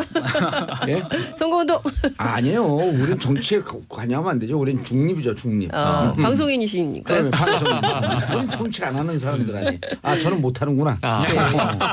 근데 이제 너무 중요한 솔직하시다. 거는 보수 정치가 여전히 또 이제 뭐 반문 세력 규합 이런 주장을 하고 있어요. 근데 누구 한 개인을 반대하기 위한 정치는 지난 그 대선을 통해서 이미 정리가 됐는데 또 그리로 간다는 것은 그야말로 좀 쾌쾌 묵은 옛날 회귀, 정치를 퇴행. 퇴행하는 것이다. 이런 말씀 좀 드리고 싶네요. 아니 저 보는 라디오로 제 얼굴이 나와서 본인 얼굴을 보고 계신 거예요? 아니 잘 안 보였고 이렇게 더 예. 봤다가 전 부끄러워서 못 예, 보겠어요. 그런데 지금 현재까지는 통합파가 네. 보수 통합파가 좀 그 강성을 보이다가 최근에 네. 중도 통합파가 또 고개를 얘기가 들고 나와요. 있죠. 왜냐하면 내년 지방선거 때문에 그렇습니다. 특히 이제 바른정당 같은 경우에는 그 수도권 예. 네, 굉장히 그 좀 깨끗한 보수, 제대로 된 보수, 개혁 보수를 좀 해야 된다. 그러니까 그 박근혜식 보수는 이제 그만해야 된다라는 생각이 굉장히 예. 많은데 내년 지방선거에서 다만 얼마라도 하려면 이 노선을 견제해야 된다는 예. 것이죠. 근데 과거의 보수와 또 결합을 한들 이것은 결국 망하는 퇴행의 길로 간다. 뭐 이런 이제 갈등이 계속 있는 거예요. 그래서 차라리 국민의당과 함께해서 중도 보수 통합을 하자라는 주장이 있고요. 아니다. 여전히 우리는 그래도 보수의 파이를 키워야 된다. 그래서 과거의 자유한국당과 보수 통합, 큰 통합을 해서 크게 나가야 된다라는 주장이 이제 갈등하고 대립하고 있는데 제가 정답을 얘기해 드릴게요. 네. 자유한국당과의 통합은 백기 통합. 백기 통합이 투항. 백기 통합. 아니 백기 통합. 네. 그다음에 바른정당과 국민의당과 국민의당. 통합은 연대 통합. 연대 통합. 딱 결론이 그거예요. 백기 통합할 거냐 연대 통합할 거냐. 백기 통합하면요. 그중에 또 그쪽과 내통하고 있던 사람들은 지분을 좀 받아요. 전체는 백기 통합하면서 자기 한두 명은 딱 살아나. 네. 이게 안 보여요? 근데 이제 그 국민의당 내부에서도 또 바른정당과 합치면 그동안 또 진보 노선을 견지했던 호남에 정통 호남에 또 그 지지 세력을 두고 있는 정치인들이 계세요. 이분들이 예. 또 고민하게 됩니다. 스펙트럼이 민주당으로 가야 넓어지죠. 되나 어디로 가야 되나. 아니, 스펙트럼이 프레임을 넓어지고. 만들겠죠. 그러니까요. 영호남 통합 정당. 이렇게 화개장터. 화개장터 해줬다. 우리가 삼변 시대에서도 화개장터 그 네. 출신이 있어요. 박지훈 변호사. 출신은 경상도인데 네. 지향은 호남. 그렇죠. 그리고 와갖고 맨날 이거 하는 사람이 있어요. 성대모사. 이승엽입니다. 안녕하세요. 이승엽입니다. 그 화개장터. 네. 뭐야 빨리 끝내려는 거예요? 시간이 다 그러네요. 됐어요, 진짜. 야. 아직 FTA 얘기해야 되는데 FTA는 조금 더 시간 있으니까 다음 주에 해도 되겠네. 그렇죠. 네. 그렇죠? 네, 이제 네. 어쨌든 다시 진행이 되고 있다. 2차 회기가 이제 또 시작이 됩니다. 오늘 반기웅 네. 기자 그 분량도 좀 늘어났고 그러네요. 그다음에 오늘 원포인트 오늘 저돌적이에요. 아니 원포인트 오늘 네. 이 편집 포인트까지 딱 잡았잖아요. 팩트 체크. 왜냐면 빵집하면 지금 이 검색 순위에 올라가요. 그럼 맞아요. 중학생 예. 승급. 예, 이제 고등학생을 올려야죠. 자, 세 분 인사하시고요. 네, 고맙습니다. 세 분 평론가 기자와 함께한 최반장 끝내고 저는 광고 듣고 4부 보수의 품격 정돈 정태훈 의원과 함께하는 시간을 돌아오겠습니다. 채널 고정하소서. 정봉재 정치쇼 4부 들어가겠습니다. 월요일 4부는 늘 보수의 품격. 자, 할 말을 한다. 나라도 걱정하는 돌직구. 오늘도 정종 브라더스 정두원 의원님. 네, 정두원입니다. 정태근 의원님. 예, 안녕하세요. 정태근입니다. 예. 자, 첫 번째 이슈 자유한국당. 우리가 1, 2, 3부에서도 잠깐 얘기했는데 좀 다른 각도로 네. 정진석 의원 발언 파장. 왜 이런 글을 썼대요? 잘 아시잖아요. 우리 정두원 형님. 좀 욱하는 게 있어요, 그분이. 동생들 좀 관리 좀 잘하세요. 근데 어쨌든 결과적으로는 엄청난 이슈를 만들어낸 거죠. 큰 이슈예요 이거. 그러니까 이제 그게 법적으로 좀 문제가 될 소지가 있는 거 빼놓고는 아주 큰 이제 지금 정치판에서 뭐 역할을 했다 그럴까? 예. 문제를 만들어낸 거죠. 예. 그리고 이제 뭐 대립각을 세워놓은 거죠. 이제 여야 간에. 근데 그건 의도적이었는지 그거는 저도 잘 모르겠어요. 어떻게 생각하세요? 이제 저는 좀 다른 차원에서 문제를 좀 제기하고 싶은데요. 예. 지금 우리나라가 북핵 리스크만큼 큰 게 지금 경제 리스크거든요. 그러니까 지난주에 있었던 큰 뉴스 중에 하나가 예를 들면 미 연준에서 지금 이제 양적 완화했던 것들을 다 이제 축소한다고 예. 발표를 했잖아요. 그리고 이제 어제 발표가 난 거에 보면 지금 대한민국 가계부채 증가율이 전 세계에서 2등입니다. 2등이라 그랬죠. 예. 그리고 더더군다나 지난 8월 달에 보면 고용 동향 통계 나온 거 보면 IMF 이후에 지금 청년 실업률이 최고 상태로 올라갔어요. 그래서 이제 체감 실업률은 거의 20%가 넘어가 있는 상황이고. 예. 그런데 우리 정치권이 이런 식의 정쟁들 그리고 누가 봐도 이게 정쟁 수준을 넘어서 가지고 벌어지지 않아야 될 일이 벌어지고 있는 거거든요. 그렇죠. 그래서 참 걱정이 많이 됩니다. 예. 근데 제가 볼 때는 이제 정치 보복의 악순환으로 보여요. 이제 양쪽은 다 아니라 그러는데 눈 가리고 아웅하는 거고 사실 MB가 정치 보복으로 문재인 대통령을 수사한 거거든요. 예. 그리고 또 지금 MB를 향해서 적폐청산 한다지만 그 밑바탕에는 정치 보복이 깔려 있는 거고요. 지금 서로 그 악순환이 되풀이되고 있는 겁니다. 근데 재밌는 것은 뭐냐면 사실 다 MB는 1등 공신 대통령에 대한 1등 공신이 노무현 전 대통령이거든요. 노무현 전 대통령이 이제 그냥 그야말로 인기가 다운되면서 이 바닥을 헤매면서 거저 먹었죠. 근데 또 문재인 대통령의 1등 공신이 누구냐면 MB하고 박근혜거든요. 그러니까 MB가 노무현 대통령을 이제 정말 사지로 몰고 가면서 거의 패족의 이제 수준에 갔던 친노가 살아났잖아요. 그리고 박근혜 전 대통령이 이제 정말 국정농단을 하면서 이제 촛불 시위를 거쳐서 대통령이 됐고 그래서 예. 어떻게 보면 재밌는 거예요. 덕분에 대통령이 됐으면서 덕분에 이제 또 그 정치 보복을 하고 이런 거는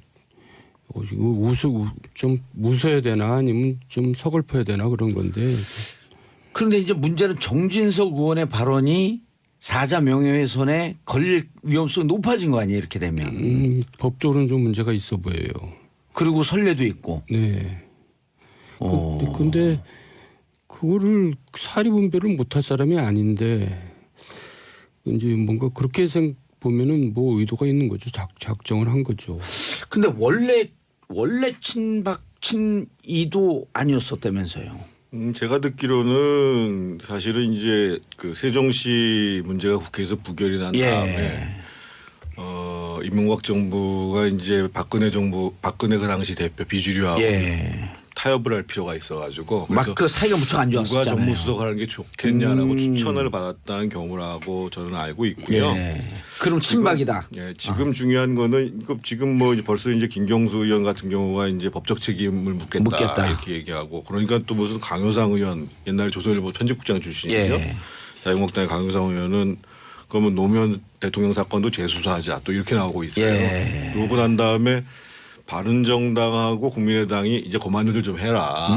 그래서 제가 보기에는 이 문제를 가지고 더 논란을 하기보다는 법적 책임을 물을 거 있으면 법적 책임을 책임 묻고 묻고. 예. 정치는 지금 아까 제가 말씀드렸던 것처럼 그러니까요. 북핵 문제 더더군다나 심각해지는 경제 상황 이 문제에 좀 집중을 해서 지금 청년 일자리 문제 같은 경우가 얼마나 심각해요. 그러니까 지난번에 5월 달에 대통령 취임한 다음에 5초 간격으로 실업 체크하겠다고 그러고 발표도 못하고 있는 상황인데요. 예. 그래서 정치가 빨리 좀 국민들이 정말 어렵고 고통받고 있는 이 현실 특히 예. 남북 문제는 말할 것도 없고 북핵 문제는 그걸로 좀 돌아왔으면 좋겠다는 생각입니다. 예.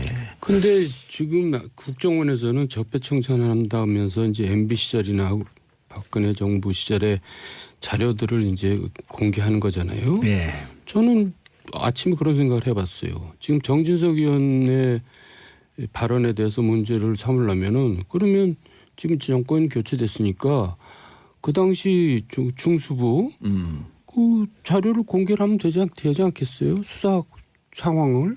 노무현 대통령 수사한 예. 거에 대해서 그게 가장 아주 자신 있고 떳떳한 방법이죠. 자유한국당이 아예 노무현 전 대통령 사건에 대한 재수사하자. 재수사까지는 아니더라도 그때 당시 수사 상황을 공개를 하면 되는 거죠. 근데 아마 못할 걸요. 그렇지 않겠어요? 그거는 그래서 지금 이 사건은 서로 그렇게 뭐 이렇게 말들은 저 트럼프하고 지금 김정은처럼 세게 하지만은 그렇게 쉽사리 그렇게 깊이 들어갈 수 있는 사안은 아닌 것 같은데요. 상호가 깊이 들어갈 사안이 그러다가는 아니다. 좀 불편한 게 나올 수가 있죠. 어쨌든 법리적으로는 들어갈 것 같죠. 피할 수 없는 거 아니에요. 타협도 없다 그랬으니까. 당연히 이제 뭐 그 고발이 있으면 수사를 하겠지요. 그렇죠. 수사를 하고 거기에 대해서 이제 뭐 법적 판단을 하겠죠. 근데 이렇게 지금 이게 우리 정치가 그러니까요. 과거로 돌아가는 게 저는 맞나 싶어요. 이게 참 걱정스러워요. 자유한국당 지지층 결집에는 도움이 될까요? 어느 정도 도움이 되죠. 그걸 보고 했을까요? 이제 뭐 맞잖아 이제 그러고 있는 사람들이 이제 막 생겨나죠. 오늘 리얼미터 여론조사에서는 자유한국당 지지율이 떨어지고 바른정당이 조금 올라갔던데요. 제가 퍼센테이지는 정확히 기억을 못하겠던데 그건 또 뭐죠? 그렇게 나왔어요. 리얼미터에서 아직 확인을 그건 못했고. 자, 김종실님 젊은 삼촌들 화이팅. 정도원님 핑크색 모자. 핑크 공주인 저희 딸이 보면 달라고 난리겠네요. 귀여우세요. 정도원님 귀여우시대요. 제가 6학년 일반입니다. 죄송합니다. 예, 괜찮아요. 6학년 1반은 아직 졸업생 아니니까. 자, 샵 1035 짧은 문자 50원, 긴 문자 100원 문자 보내주시기 바라겠습니다. 자, 아까 경제 문제 얘기했는데, 자, 독일의 메르켈 총리 4선 연임에 성공했어요. 연임에 성공했는데 생각보다는 지난번에는 2013년 총선에서 41% 나왔는데 예. 이번에 출구조사 나와본 거 보니까 대략 32% 3%. 지지율은 높진 않았죠. 네, 그래서 상당히 이제 연정 구성하는데도 만만치 않은데 그 이전에 제가 재밌는 걸 어저께 봤는데요. 예. 어제 일요일이었잖아요. 예. 독일에서는 일요일 날 투표를 하더라고요. 오호. 근데 어제 투표율이 얼마 나왔냐면요. 76% 나왔습니다. 많이 나와요. 이야. 그리고 지난번에 우리 5구 대선 때 예. 그때 임시공휴일로 했는데 그때 투표율이 77%예요. 예. 2020대 총선 투표율은 58%였습니다. 예. 그래서 저는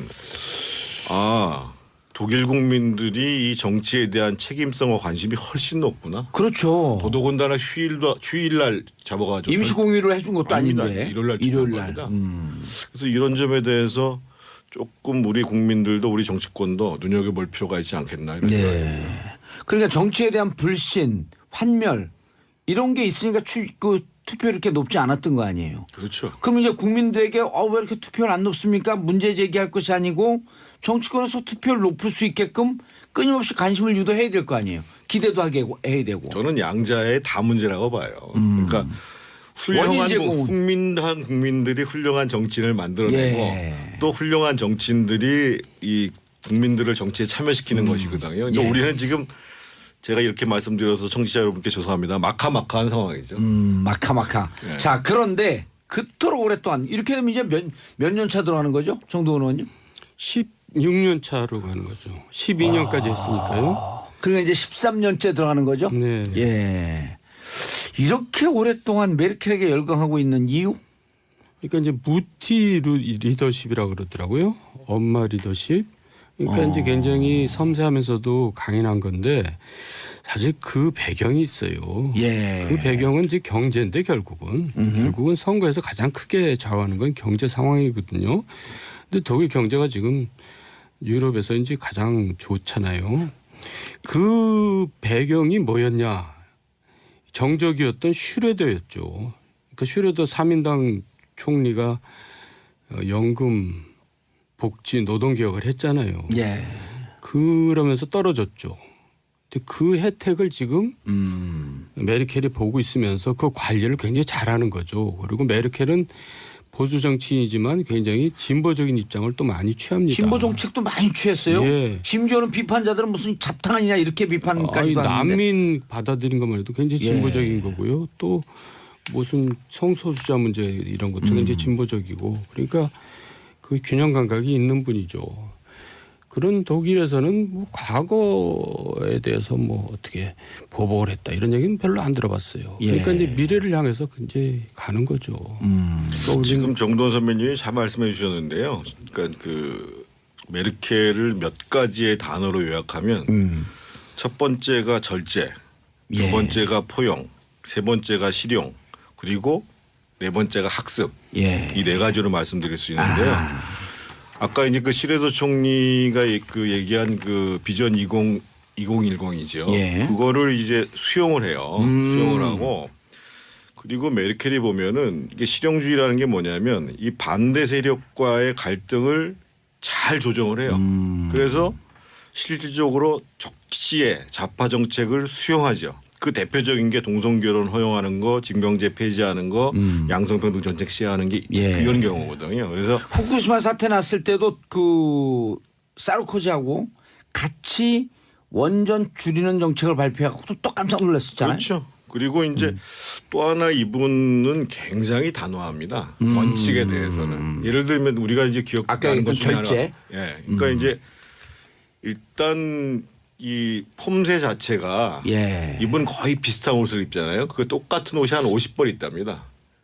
아, 그게 단벌이 아닌 예, 거예요? 한 50벌 있고 오호. 비슷한 옷이 색상만 좀 다른 비슷한 옷이 한 50벌 있고 그리고 항상 이 단추를 잠그고 있고 예. 신발도 뾰족구도 안 신고 둥그런 거 신고 그렇죠. 이렇게 걷기에 좋은. 네. 좋은. 그리고 이제 지금 이제 관저에 안 있고 사저에 있고 그러면서 아까 얘기했던 이제 엄마 리더십이라는 모습을 보여주는 게 뭐냐면 독일 사람들이 과거에 보면은 이 히틀러에 대한 굉장한 이 피해 의식이 있잖아요. 그렇죠. 그래서 대중들한테 친근하게 다가가는 거예요. 그래서 이제 무티 메르켈이라고 그러는데 엄마 메르켈이라는 거죠. 예. 그러니까 이제 우리가 예를 들면 뭐 추다르 무티가 독일어로 엄마라는 예. 뜻인가 보죠? 예. 예. 예를 들면 뭐 추다르크니 무슨 공주니 이런 얘기 나오면 일단 국민들이 거부감을 느끼잖아요. 근데 메르켈 엄마 사실은 메르켈은 자녀가 없어요. 예. 자녀가 없는데 국민들한테 엄마 같은 리더십으로 다가가면서 또 동시에 이제 단호하게 할 때는 어떤 경우냐면 지난번에 이제 그렉시트라고 그래서 그리스가 이제 탈퇴하는 문제가 벌어졌잖아요. 그 문제 그랬죠. 때문에. 예. 그래서 오바마나 무슨 뭐 그 당시 올란드 대통령, 프랑스 대통령이 좀 독일이 좀 망보하라. 그랬더니만은 무슨 소리냐? 빚은 진 사람이 갚아야 된다. 그래가지고 그 협상을 승리로 이끌었잖아요. 그랬죠. 그래서 독일 내부의 여론도 예. 바꿨고. 크레시트의 흐름을 틀어놨죠. 그렇죠. 네. 그래서 이분은 제가 보니까는 참 대단한 지도자예요. 대단한 지도자. 그러니까 퇴근 후에 마트에 가서 직접 장을 보잖아요. 그러니까 실제로 개인적인 그 스타일이나 이미지도 굉장히 좋은 거죠. 아니 그 영국이 유로에서 그 빠져나겠다라고 하면서 국민 투표했고 브렉시트 결정이 나니까 결정되기 전까지는 열심히 말리다가 딱 결정되니까 빨리 나가라. 냉철하죠.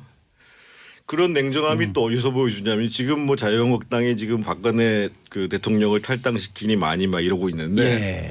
이분이 원래 그 콜 수상께서 발탁을 했어요. 어허. 콜 수상께서 사실은 37살 때 여성 총선부 장관으로 발탁을 했습니다. 여성 청소년부 장관으로 발탁을 했어요. 그래서 이제 94년도에는 환경부 장관으로 쓰고 예. 그 당시에 이제 기민당이 지니까는 98년도에 기민당 사무총장이 딱 앉혀놨어요. 예. 그랬는데 99년도에 총선에서 지고 난 다음에 콜 수상이 비자금 사건이 터졌잖아요. 예. 아주 단호하게 당이 살기 위해서는 당신은 정계 은퇴해라. 오호. 그래서 은퇴했죠. 오. 자기를 키워준 그렇죠. 어찌 보면 사부 같은 사람인데. 당을 위해서는 당신 물러나야 된다 이거예요. 이게 자유한국당이 좀 배워야 되네. 자유한국당 못 배울 거래요. 이 정도 얘기를. 그래서 이분이 2000년도에 최초의 여성 당수가 되면서 원내 총무리로 얘기하면 원내 대표까지를 겸임하게 돼요. 그러고 난 다음에 2005년도에 총선에서 승리하는 겁니다. 그러니까 대단한 리더십이고요. 근데 또 아주 인간적인 면이 있는 게 뭐냐면요. 우리 기자들이 이렇게 물어봤어요. 당신이 가장 행복했을 때가 언제였냐 물어보니까 그 지금 두 번째 남편을 만난 이 사람이 양자 물리학 전공한 사람이거든요. 당연히 이게 그 메르켈도 물리학 박사 출신이고 이 사람을 만났을 때 제일 행복하다고 얘기를 해요. 오호. 근데 재미난 게 뭐냐면 지금 앙겔라 메르켈이잖아요. 지금 남편 이름은 요하임 자오예요. 독일은 남편 성을 쓰게 돼 있거든요. 이상하죠? 그러네요. 전 남편 성이 메르켈이에요. 율리 메르켈이라고. 그러니까 아직도 지금 만나가지고 사람을 만났을 때가 제일 행복하다고 얘기하면서 성은 전 남편의 성은 안 바꾸고 그대로 쓰고 있어요. 그리고 또 메르켈은 원래 동독 출신이죠. 재밌네요. 그런데 이 메르켈이 되게 귀여운 것 같아요. 나이는 들었지만은 지난번에 귀여운 거 트럼프와 우리 정도원 의원님하고 비슷한데. 아이고 왜 이러세요. 지난번에 트럼프하고 회담할 때 트럼프 이제 메르켈이 악수하자 그러는데 트럼프가 이제 거부했잖아요. 그때 메르켈 표정 보면 너무나 귀여워요. 이분이 얼마나 또 소박하냐면요. 지금 총선 끝나고 뭐 할 거냐고 그랬더니만은 텃밭에다가 감자 심어놨는데 다음 주 주말에는 감자 캔다고 이 얘기를 하는 거예요. 아주 소탈한 성격이네 또. 그러니까 대중들한테 일단 친근감을 갖고 그리고 메르켈의 특징은 절대로 크게 화를 내거나 또 크게 그 즐거워하지도 않아요. 기본적으로. 절제된 모습이다. 그리고 어떠한 사안이 생기면 쭉 듣습니다. 쭉 들은 다음에 결정적인 시점에서 딱 결정을 해버리죠. 경청한다. 그러니까 이분이 이제 원래 결정한다. 이론 물리학자 출신이어가지고 이렇게 쭉 들어본 다음에 계산을 한다는 거예요. 계산을 해서 어떠한 것이 과연 가장 현명한 선택인지. 가장 실용적인 선택이냐. 실현주의의 전형인 거죠.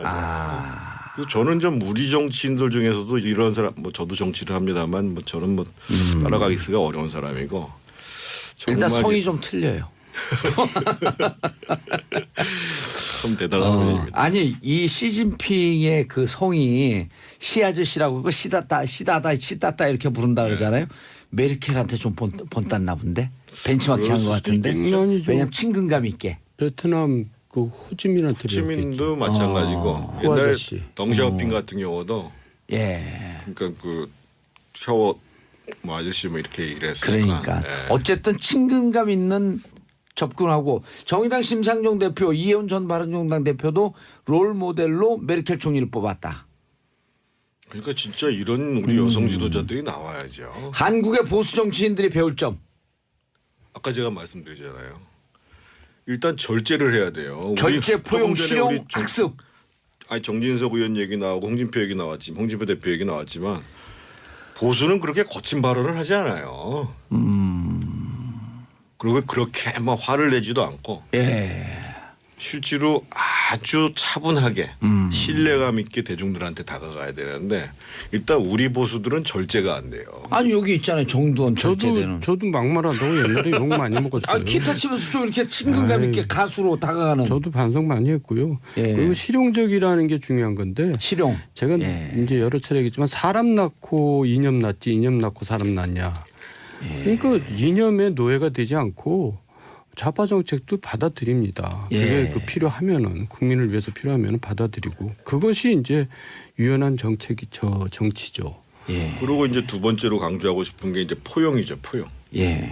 포용. 정말 우리 이제 소위 보수 정치인들이 더 많은 포용력을 발휘해야 된다라는 것을 보여주고 있는 거고 여야를 막론하고 모든 우리 정치인들이 배워야 될 거는 이 또 하나 그 메르켈의 별명이 뭐냐면 학습 기계예요. 학습 기계. 공부를 열심히 하나 보죠. 그러니까 잘못한 것을 절대 반복하지 않고. 굉장히 현안에 대해서 아주 디테일하게 뚫고 들어가가지고 판단을 한다는 거예요. 보통 정치인들이 총론은 있는데 디테일이 약해갖고 무너지는 경우가 많잖아요. 옛날에 김대중 선생님께서는 안 그러시잖아요. 그러니까 결국은 정치인들은 공부해야 돼요. 특히 지도적 위치에 있을수록 공부 열심히 하는 정태근 의원도 빨리 날개를 정치인들이 부려. 언제 공부합니까? 공부하면 떨어진다니까. 공부가 된 사람이 정치를 해야지. 정치인들 언제 정치? 정치하면서도 계속 공부를 한다는 거 아니에요? 메르켈 총리는. 그럴 시간이 공부하기 어디- 싫으세요? 이미 공부가 된 사람이죠, 그 사람은. 아니 그래도 끝없이 학습하는 자세 그게 좀 겸손해야지 가능한 거 아니에요? 그럼요. 잘못한 거 지적하는 거 받아들이고. 선험적인 생각만을 가지고 이 복잡한 현실에서 계속 여러 가지 변수가 밀려 들어오는데 예. 그렇게 해가지고 판단하는 것은 뭐 반드시 오류를 가져오는 거죠. 예. 그러니까 저는 메르켈의 자세, 특히 메르켈의 자세를 공부한다는 게 듣는 거잖아요. 예, 자기가 딱 한마디로 메르켈 이거는 배워야 돼. 딱 한마디로 메르켈에게 배울 것 한국 보수가 딱 하나. 열심히 공부하자. 열심히 공부하자. 네. 윤신의 노래를 한번 듣고 갈까요? 공부합시다. 자, 두 분 인사하시고요. 네, 오늘도 예. 수고 많으셨습니다. 다음 주에 또 뵙겠습니다. 저는 내일 10시 5분에 다시 찾아뵙겠습니다. 땡큐. 바이바이.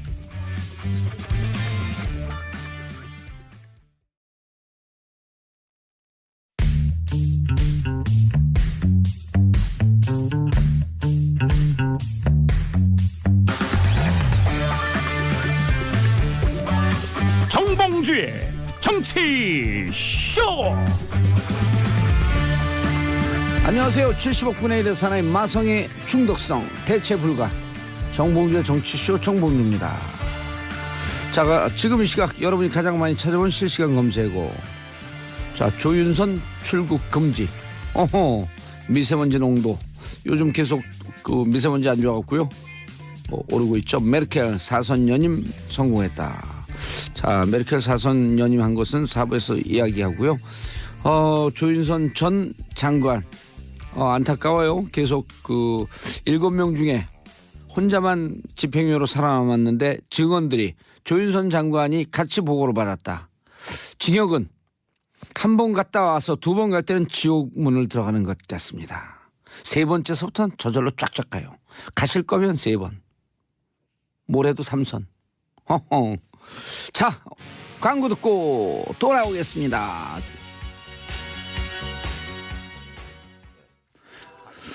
안녕하세요. 정봉주의 정치쇼 1부 들어가겠습니다. 이름하여 최반장. 자, 뉴스 골라주는 여자, 뉴스 골라주는 남자. 평론가와 기자들의 환상의 조합. 이름하여 최반장 최영일 평론가. 안녕하세요. 예. 다음 주면 명절입니다. 어허. So what? 그냥 이번 주 열심히 버티시자고요. 자, 한경 TV 기자님. 네, 안녕하세요. 예. 장윤선 기자님 자리하셨습니다. 네, 안녕하세요. 예. 이번 주도 버티자가 아니라요. 네. 오늘 이 순간도 제가 멋진 말 있어요. 우리 대한민국 사람들 머리가 좋아서 늘 미래만 인생인 줄 알거든. 지금 이 순간도 인생이다. 그렇죠. 지금 이 순간에 최선을 다하고 오늘 주어진 이 아름다운 시간을 어떻게 하면 최선을 다해서 즐기고 열심히 살 것인가. 부끄럽습니다. 예, 그렇게 사셔야 돼요. 예, 김경님 지난번에 아빠들 왕수다 조합 좋다던 청취자입니다. 오늘 차반장 이 조합도 좋아요. 이 조합도 좋은 게 아니고 이 조합은 원래 좋고요. 왜 그런지 아세요? 다 일하는 사람들 노동조합. 그러네요. 자, 김성윤님 정치쇼 청취한달로 오는데 항상 손빨래하며 들었던 다둥맘입니다. 오늘도 출첵. 좋습니다. 다둥맘. 진정한 애국자. 땡큐. 땡큐 for Korea. 네? 한국을 위해서 많은 애를. 자, 애는 부부가 낳고 아이들의 육아 및 교육, 성장은 국가가 책임지는 나라.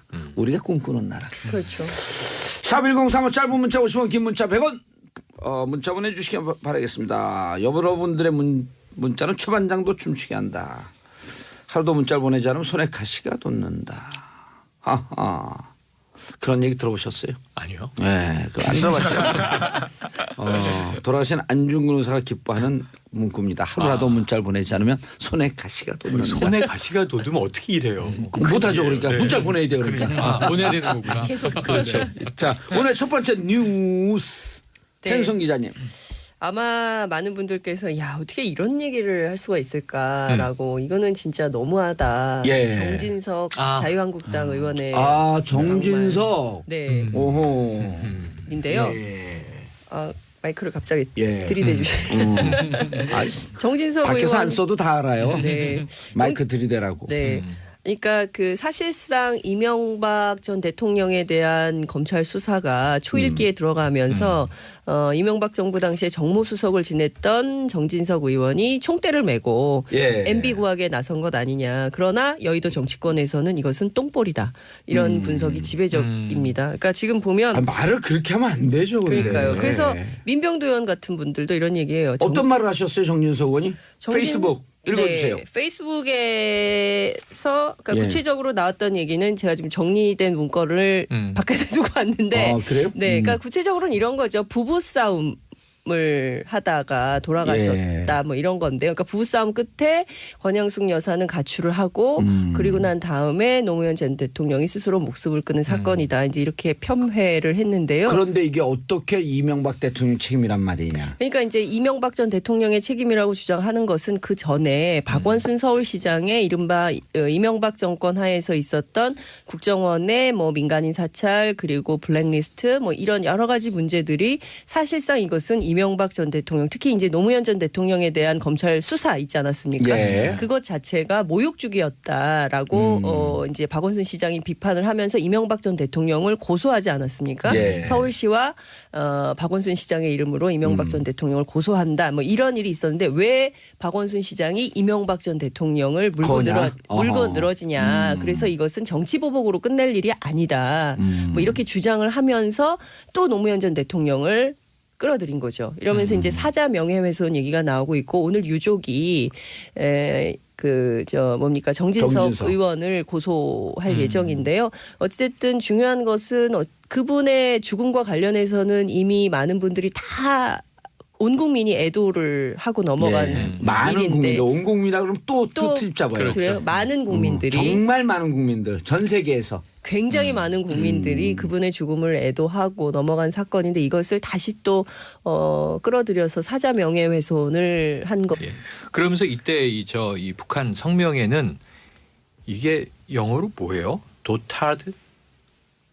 늑다리라는 표현이 이제 등장을 해서 트럼프 대통령을 향해서 늑다리 미치광이. 그래서 이게 미국에서 잘 안 쓰는 표현이다 안 쓰는 보니까 표현이에요. 미국인들이 막 검색을 시작했어요. 그러니까요. 도타드가 내가 모르니까 뭐야? 뭘 미국인들도 모르는 거예요. 왜 늑다리라는 게 뭐야? 그래서 나이가 많이 들어서 정신이 온전치 않은 이런 표현이라고 해요. 미국인들이 새로운 지금 막 이제 스펠링이 DOTARD. DOTRDD. DOTARD. 그러니까 DOTARD. 예. 도타르드라고 이제 돼 있는데 어쨌든 뭐 이게 새로운 표현까지 막 등장을 하면서 그러니까. 이 북한 리용호가 하는 얘기는 국내 방송이 지금 계속 이제 방송을 타고 있습니다. 예. 그런데 거기서 저는 제일 섬찟했던 이야기는 이런 거예요. 자, 이 공화국이 원하는 것은 미국과 힘의 균형을 이루는 것이다. 예. 근데 우리 핵 보유했다. 이제 이런 암시를 이제 깔면서 막말을 쏟아내죠. 이미 일전에 인터뷰에서 그런 얘기를 하지 않았습니까? 이게 개는 짖어도 행렬을 간다는 말이 있듯이 그게 뭐, 우리 예, 속담하고 무슨 우리 그 비어는 아니고 군대 용어가 있잖아요. 있습니다. 그 X 개는 짖어도 열차는 달린다. 달린다. 그리고 국방부 시계는 시계는 거꾸로 간다. 매달아도 국방부 시계는 간다. 그런데 네. 이게 원전을 막 사람들이 찾기 시작했는데 개가 짖어도 행렬은 간다. 이게 뭐냐 하면 예. 원래는 개가 짖어도 마차는 달린다인데 이게 바람과 함께 사라지다에 나오는 대사랍니다. 오. 새로운 사실이에요. 네. 그래서 어찌 보면 이제 굉장히 맞아. 그래서 바람과 함께 예. 사라진다의 대사도 인용을 했다. 예. 그렇죠. 미국 헐리우드 영화를 이용했다. 이게 코리안 속담인 줄 알았는데 뭐 이런 아주 재밌는 일화들이 쌓이면서 중요한 건 뭐냐면 어쨌든 이 트럼프 미국 대통령과 북한의 막말 경쟁이 막 최고조로 치솟는 가운데 지금 전략 자산은 전개했고요. B1B를 오늘 아침 조간 기사를 보시면 북한의 지대공 미사일 레이더가 겨냥했다. 여차하면 이제 격추시킬 지금 상황까지 격추 못 시킨다는 거 아니에요? 못 시킨다는 거죠. 5,000km 고도가 너무 높습니다. 5,000km 나르기 때문에. 그래서 어쨌든 이런 이야기가 막 뒤범벅이 돼서 결국은 이제 국민들이 느끼는 전쟁 공포의 문제인데 자 빨리 이 위기 국면이 좀 해소돼야 될 것 같은데 또 러시아에서는 또 색다른 해석이 나오기도 했죠. 오늘. 아니 5,000km 내가 얘기해보고 이상한데 왜냐하면 대기권은 100km 아니에요? 대기권 내에 예. 공기가 모여 있는 게 80km까지니까 예. 대략 100km까지를 대륙권으로 봐요. 대륙권. 예, 그 위에로 가면 이제 성층권이 있고 예. 열권이 있고 해서 사실 대기권은 1,000km 정도를 보니까 5,000km는 아니고 예. 한 500km 정도가 아닐까 싶습니다. 비연비. 네. 예. 근데 어쨌든 이게 그 지대 공포가 못 쏜다는 거 아니에요? 못 쏩니다. 예. 네. 위에서 고도를 이렇게 높이면. 뻥 올라오면 더 올라와봐, 더 네네. 올라와봐 그런다는 거 아니에요? 그래서 우리가 대공포가? 지금 이 북한의 미사일이 예. 이제 ICBM급, IRBM급 하면서 제일 높게 올라갈 때 같은 게 770 고도, 예. 770km. 그러니까 이제 대기권 1,000km에 육박한 거죠. 또 예. 지난번에 한번 550km 이 정도까지 이제 날아가는 게 확인됐는데 지대공 미사일은 500km까지는 당연히 못 올라가겠죠. 그러니까 이거 그 네. 밖에 있는 그 작가분들이 조사해줘. 이루 군사 전문가한테 일단 얼른 문자 보내갖고 비연비 그 이 그 비행 지대공 고도, 미사일의 고도. 비행 고도는 어느 비원비 정도 될까 비행 이런 걸 고도. 알려줘 우리가 네. 참 신뢰받는 방송이거든요. 비연비 예. 뭐 죽음의 백조라고 아니 그러죠? 그래도 저도 공군 기술병 출신이라 예. 어느 정도는 틀리진 않아요. 아 병은 몰랐는데 제가 장교 출신인가 모르니까 창피한 거예요. 아이고. 장교 될 뻔하다 감옥 갔거든요. 그렇죠, 그렇죠. 근데 이게 북한은 말 대 말, 행동 대 행동의 예. 노선이 있잖아요. 근데 이제 말폭탄의 수위가 높아지면 그리고 또 막 반미 집회하고 막 그러면서 또 다른 행동에 나설 가능성이 있다는 점을 그렇죠. 주목해서 봐야 될 것 같아요. 그런데 오늘 그 아주 이제 재밌는 게 러시아 외무부가 인터뷰한 게 러시아 NTV 방송 인터뷰에서 아주 적확한 표현을 얘기한 것 네. 같아요.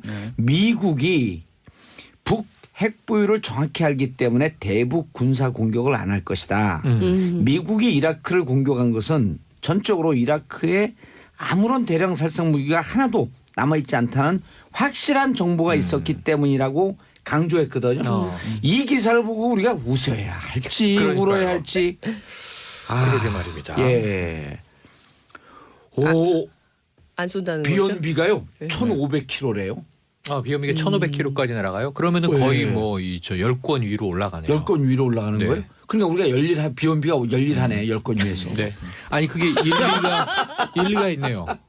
아니에요. 아니에요. 뭐가 틀렸대 또. 고도 네, 찾는 중. 일정으로 찾는 중. 괜찮아요. 그럼 우리 청취자분들도 방송이 이게 좀 완벽하지 않고 좀 허접하구나. 아니 이게 오류가 있는 게 예. 고도 1,500km까지 올라간다는 것은 대기권 밖으로 나가서 들어온다는 우주로 나갔다가 들어오는 건데 네. 이게 가능했던 게 U2가 있어요. 정찰기. 아니 아직 틀리니까 설명하지 마세요. 좀. 그리고 왜냐하면 그랬을 그러면 리가 없어요. 우리 여기 청취자분들이 막 찾아줘 같이 네. 이게 뭐냐면 공감의 방송. 그렇죠. 공부하는 방송. 집단지성의 집단지성. 네트워크의 방송. 크라우드 소싱. 그렇죠. 예? 크라우드 소싱. 그리고 이게 이런 거예요. 제가 맨날 이게 이제 제롬 릴프킨이 자기 그 책에서 강조하는 건데 20세기 리더십은 전지전능한 리더십이라는 거예요. 근데 21세기는 부족하고 허점투성의 리더십. 그래갖고 그게 뭐냐면 사과의 철학이에요.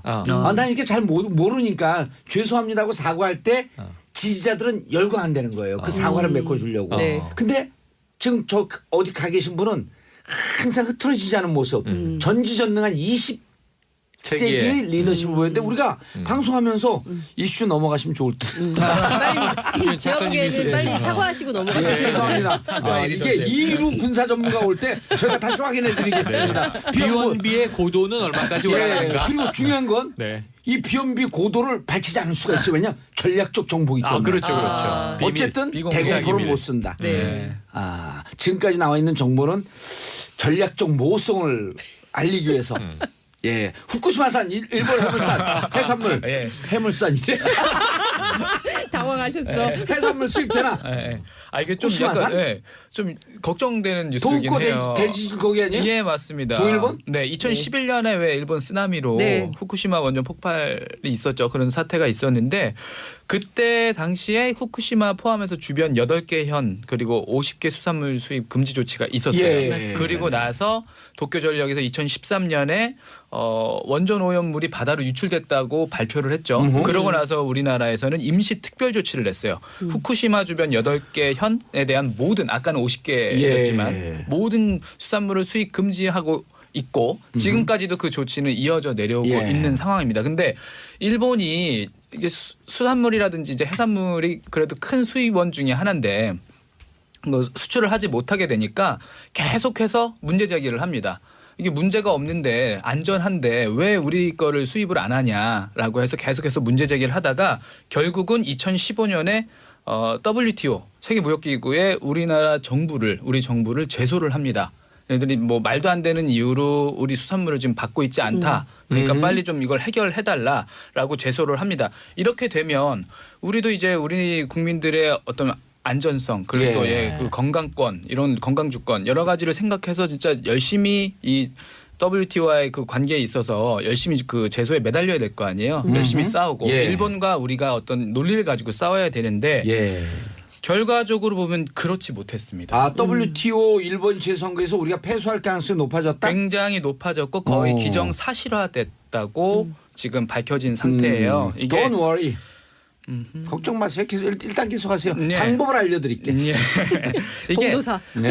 이게 어제였죠. 그 더불어민주당 기동민 의원이 기자회견을 열었어요. 이번 사안이 좀 커질 수가 있으니까 이 정확하게 좀 알려드려야겠다라는 취지로 기자회견을 열었는데요.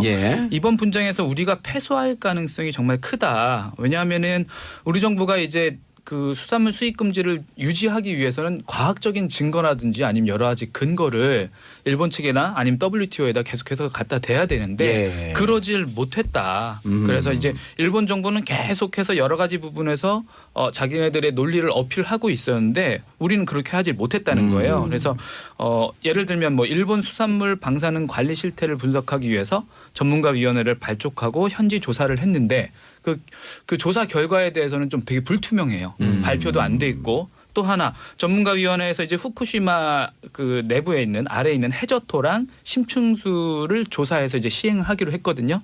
근데 이제 일본에서 그렇게까지는 하지 말라라고 요청을 합니다. 그럼 우리나라는 그런 요청 해봐야 우리는 무조건 해야 된다. 왜냐하면 정확한 진실을 알아야 되니까 수치를 알아야 되니까 하고 진행을 했어야 되는데 일본 말을 듣고 그걸 빼줘요. 그러니까 이제 지금 여러 가지로 그 제대로 된 안정성이라든지 이런 것들이 검증이 안 된 그런 상황인 거죠. 그렇기 때문에 실제로 패소할 가능성이 굉장히 높아졌다. 지금 현재 그 좋지 않은 상황이고요.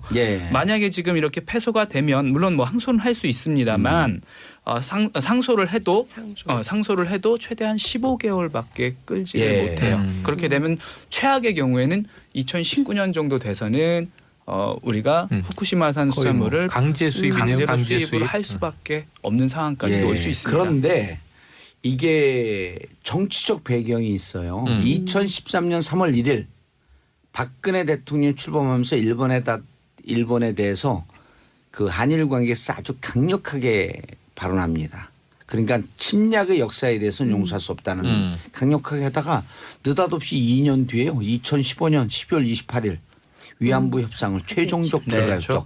그럼 그 13년, 14년, 15년 이 3년 동안 우리는 뭐 하고 있었냐. 사실은 어찌 보면 정부 불능 상태였었어요. 특히 대일 외교에 있어서는. 그리고 2015년 9일 전승기념일 때 천안문 올라갔었잖아요. 그다음에 10월 말에 천안문 올라가니까 미국에서 화들짝 놀라갖고 미국에서 불렀고 한미일 정상회담을 해요. 그때부터 급가속을 밟으면서 12월 28일 날 그때 미국에서 불렀고 그런 거예요. 너네 싸우지 말고 친하게 지내. 우리 한미일 지금 MD 회의 되는데 그렇게 싸우면 안 되거든. 그러니까 박근혜 정부는 이 정부 외교 불능 상태니까 시키는 대로 한 거예요. 그러니까 일본과 뭘 했어요? 위안부 협상을 했잖아요. 근데 이 WTO 제소를 2015년에 했거든. 일본과 위안부 협상까지 하는 마당인데 WTO 가서 우리가 싸워요? 적극적으로 했겠느냐? 싸울 수가 없는 상황이죠. 그러니까 이 부분은 우리가 정확히 알아야 될 것 같아요. 이전 정부에서 사실은 제대로 된 역할을 하지 못했고 하나도 굉장히 못했어요. 무능하게 이 일을 진행을 해왔던 건데 지금 것은 이 정치적 책임 그리고 법적인 책임을 분명히 지지 않을 수 없을 것이다. 이런 얘기가 나오고 그런데 있어요. 이어서 사과를 하는 줄 알았어요. 이 금도를 넘어선 정치적인 막말이다. 사실 그 2009년 사건은 말이죠. 그 당시에 많은 국민들이 공감하기에 아 이게 정치적 타살 아닌가. 논두렁 시계를 국정원이 해서 언론과 네. 그건 합작한 끝까지 작품이다. 밝혀야 돼요. 이게 나와 논두렁 있는 시계는. 거고요. 네. 저 이런 지금 정황인데 근데 이제 정진석 의원이 사과하는 줄 알았어요. SNS에. 그런데 이 고 노무현 대통령의 유언을 끄집어냅니다. 누구도 원망하지 마라라고 했는데 네. 왜 원망하느냐라는 투로 사과를 하는 줄 알았더니 오히려 또 유언을 엉뚱하게 해석을 해요. 그 두 번째 공분을 또 불러일으킵니다. 그러니까요. 그 마지막 어제- 한 문장이 완전히 그래서 예. 뭐 그동안 MB 정권에서 벌어졌던 수많은 적폐에 대해서 묻어달라는 거냐 이런 반론이 네. 굉장히 많이 나오고 있죠. 그런데 저는 그 얘기를 듣고 그러니까 우리가 정치를 아는 기자들 정치권 인사들이 이 눈높이에 문제가 있는 거예요. 그때 추모객이 연유는 1,000만 원 넘었거든요. 네. 그렇죠. 추모객 연유는 1,000만 원 넘었는데 정치를 아주 모르는 사람이 이런 얘기를 해요. 그런 그때 그 정진석이 의원의 얘기는 노무현 대통령 가족과 노무현 대통령을 지지하는 그 특정 정치인들을 비하한 것을 넘어서 노무현 대통령의 죽음에 슬퍼했던 국민들을 모독한 거다. 네. 그럼 우리가 부부싸움에서 그것 때문에 자살한 그분을 추모하려고 그렇게 슬퍼했냐. 이건 국민을 모독한 거다. 가만둬서 안 된다. 그때 진짜 깜짝 놀랐어요. 정말 정치 모르는 사람 우리 집사람이 그렇더라고. 어젯밤에. 이건 국민을 모독한 거다. 자기 그 얘기 듣고 너무너무 자기 정치도 못하고 모르고 오로지 정봉주 정치만 보고 있었던 사람인데 너무너무 슬펐는데 그럼 자기는 부부싸움에서 죽은 사람을 보고 그렇게 슬퍼했냐. 슬퍼했냐. 애통했던 것인가. 국민을 예. 모독한 거다. 예. 지금 알겠습니다. 제가 보기에는 어찌됐든 정진석 의원이 왜 그랬을까에 대해서 이제 기자들이 쭉 추적을 좀 하고 있는데요. 아니 근데 이제 상당히- 지금 이게 우리가 다 아는 것 같지만 사실 정치권 공방에 대해서 소개를 좀 해줘야 돼요. 그러니까 제가 그 말씀을 좀 드리려고 너무 하는 우리는 건데요. 잘한다고 생각하고 안 하면 예를 들었고 하태경, 장제원, 김경수 바로 이제 김경수 의원이 그랬잖아요. 사과 네. 필요 없다. 예, 타협 사과도 없다. 요구하지 않겠다. 그 예. 어떤 타협도 없다는 점을 미리 밝혀두겠다. 예. 허위로 고인과 유족을 욕보였다면 그에 따른 응분의 법적 책임을 지면 된다. 오. 이제 이렇게 응수를 했는데요. 예. 이게 뭐 이제 여권에서만 나오는 얘기가 아닙니다. 야권에서도 누가 또 그랬나요? 하태경 바른 정당 의원이 이런 얘기를 했어요. 그 추한 입을 다물기 바란다. 아니 하태경 요즘 핫해. 여기 한두 번인가 왔었잖아요. 네. 요즘 하태경 진짜 많이 해요. 여기 와서 그런가요? 아니 그게 아니고 자기 소신이 있고 사안별로 정확한 얘기를 하더라고. 일테면 저는 추미애 의원 할 때 막 소리지고 나간 거 그 싫었거든요. 네. 지적을 하는데 어쨌든 내용인즉슨 또 한쪽에서 보면 대통령조차도 지금 대북 강력 제재 얘기하는데 지금 대화 얘기할 때냐. 근데 그건 지적은 옳지 않았는데 어쨌든 자기 소신에서 또 얘기는 하더라고. 그렇죠. 예. 근데 저는 보수 정치인으로서 예. 뭐 이런 거예요. 한국당이 이제 이런 얘기를 했거든요. 한국당이 떠들면 떠들수록 적폐청산 구호만 더 요란해질 것이다. 느닷없이 노무현 전 대통령 가족의 금품수수 사건을 끄집어내서 물타기에 나선 한국당이 한심스럽다 이런 얘기를 했거든요. 누가요? 하태경 의원이. 그러니까 오. 무슨 얘기냐면 계속 쓸데없는 얘기를 꺼내서 정치 쟁점화 한들 그것이 예. 결국은 한국당이나 바른정당이나 이런 보수정당의 입지를 넓히는 어렵게 것이 한다. 아니라 더 어렵게 하는 거다. 왜 이렇게 이런 정치를 하느냐. 예. 한심스럽다 이렇게 개탄을 한 것이죠. 장재원 의원은 또 뭐라 그랬어요? 장제원 의원은 노자만 나와도 벌떼처럼 달려든다. 그러니까 이분의 얘기는 약간 좀 그렇죠. 그러니까 이게 이를테면은 이제 노무현 전 장제원 대통령을 왔다 갔다 지지하는 해요. 분들 네. 그리고 또 문재인 대통령을 지지하는 분들 전체를 향해서 좀 비난 혹은 힐난하는 태도인데요. 예. 저는 국민을 바라보고 정치하는 현업 정치인들이라면 예. 국민들의 정서가 어떤지 국민들의 판단이 어떤지 이런 것들을 보면서 입장을 밝히는 게 굉장히 장재원 중요하다고 의원이 이렇게 봅니다. 얘기했다 그래. 노무현 전 대통령 성역이냐 이 얘기를 하는 게 아니잖아요. 노무현 대통령 잘못한 거 우리도 비판하잖아요. 문제 그렇죠. 있는 건 예. 그게 아니라 노무현 대통령의 죽음에 관한 팩트를 왜곡해서 그렇습니다. 사자의 명예를 훼손했기 훼손한 때문이기 거에 대한 때문인 얘기를 하는 거죠. 거죠. 노무현 대통령에 대해서 비판하지 말라는 얘기가 아니거든요. 그렇죠. 잘한 건 칭찬하고 잘못한 건 비판하는 거 근데 아니에요? 사실 노무현 대통령만큼 비판을 많이 받은 대통령이 그렇죠. 있었을까요? 그렇죠. 그동안 재임 기간 동안에 그렇죠. 수많은 그 언론 이후에도. 모토에서 이후에도 예. 마찬가지고요. 그러니까 이런 얘기를 하는 게 아닌데 네. 그러니까 정책에 대해서 뭐 노선에 대해서 비판할 수 있죠. 당시에 진보 진영에서도 노무현 전 대통령이 이라크 파병 예. 결정했을 때 비판했었잖아요. 그럼요. 그런 건 할 수 있지만 이것은 정말 명예훼손인 것이죠. 그래서 지금 이게 이 사자 정진석 의원의 의도가 지금 작동을 하는 거예요. 우리가 다시 생각을 하면 자 그러면은 지금 이명박 전 대통령이 수사선상에 오르게 되는 것, 자 국정원의 이 대대적인 정말 정치의 개입, 어찌 보면 국내 선거에 개입한 것이 원세훈 전 국정원장의 독단적인 판단이냐. 그때만 해도 이 원세훈 전 국정원장은 이명박 대통령의 최고 신복입니다. 서울시 시절부터. 그런데 이제 사실 고 노무현 대통령은 국정원장의 독대를 하지 않았잖아요. 국정원은 이제 알아서 대공 업무를 하라. 대통령에게 보고하지 마라 이랬었단 말이에요. 그 이후에 이제 국정원을 중심으로 벌어진 일에 대해서 당시 대통령이 책임이 있느냐 없느냐를 따지자는 합리적인 적폐청산의 지금 의혹 하나가 정치 보복이냐 이 논쟁에서 시작된 거거든요. 그렇죠. 근데 느닷없이 이미 벌써 뭐 이제 10년 다 돼갑니다. 지난해 8주기 지내면서 이제는 보내드리자라는 말을 해마다 하고 있는데 네. 또 다시 정치적으로 걸고 넘어지는 것이 이상한 본당하냐 이거를 그렇죠. 빨리 정리하고 지금 갈 길을 가야 돼요. 예, 네. 그동안 이런 이 그 사자 명예훼손 처벌받은 사례가 있나요? 네, 많이 있습니다. 특히 이제 많이 기억들 하실 텐데요. 조현오 전 경찰청장이 2010년 경찰 강연에서 이런 얘기를 했었어요. 아하. 노무현 전 대통령이 뛰어내리기 바로 전날 차명 계좌가 발견되지 않았냐. 마치 그런 어허. 것처럼 이렇게 강연을 해서 이게 문제가 돼서 2014년 대법원에서 징역 8개월 실형을 살고 나왔나요? 예, 확정 판결을 받았고요. 오. 그리고 또 김경재 한국자유총연맹 아. 회장도 예. 작년 집회에서 뭐 노무현 전 대통령이 수천억 원대 불법 자금을 받았다. 예. 이런 그 허위 사실을 언급해서 지난 7월부터 현재 재판을 받고 있고요. 이분들 그 아주 그래도 공손한 분들이에요. 형을 좋아해 실형. 갑자기 뒤져서 따라잡기 힘듭니다. 그러니까 뭐 이런 거예요. 올해 2월에도 2006년 노무현 전 대통령이 삼성으로부터 8천억 원을 거뒀다. 그리고 이거를 이해찬 전 총리가 주도했다. 뭐 이제 이런 얘기를 막 하는 건데요. 사실에 근거하지 않은 발언을 막 해도 정권의 호위하에 있으면 문제될 것이 없다라는 판단이 있기 때문에 그게 몸에 뱉구나. 그렇죠. 그러니까 막 용감하게 하는 거예요. 또 하나는 뭔지 아세요? 우리가 그 1952년 그 메카시즘 네. 네. 네. 근거도 없고 증거도 필요 없잖아요. 국민들이 그거 자기 지지자들이 그거에 열광할 땐 증거도 필요 없어. 아무 근거도 필요 없어. 오로지 주장만 있으면 되거든요. 네.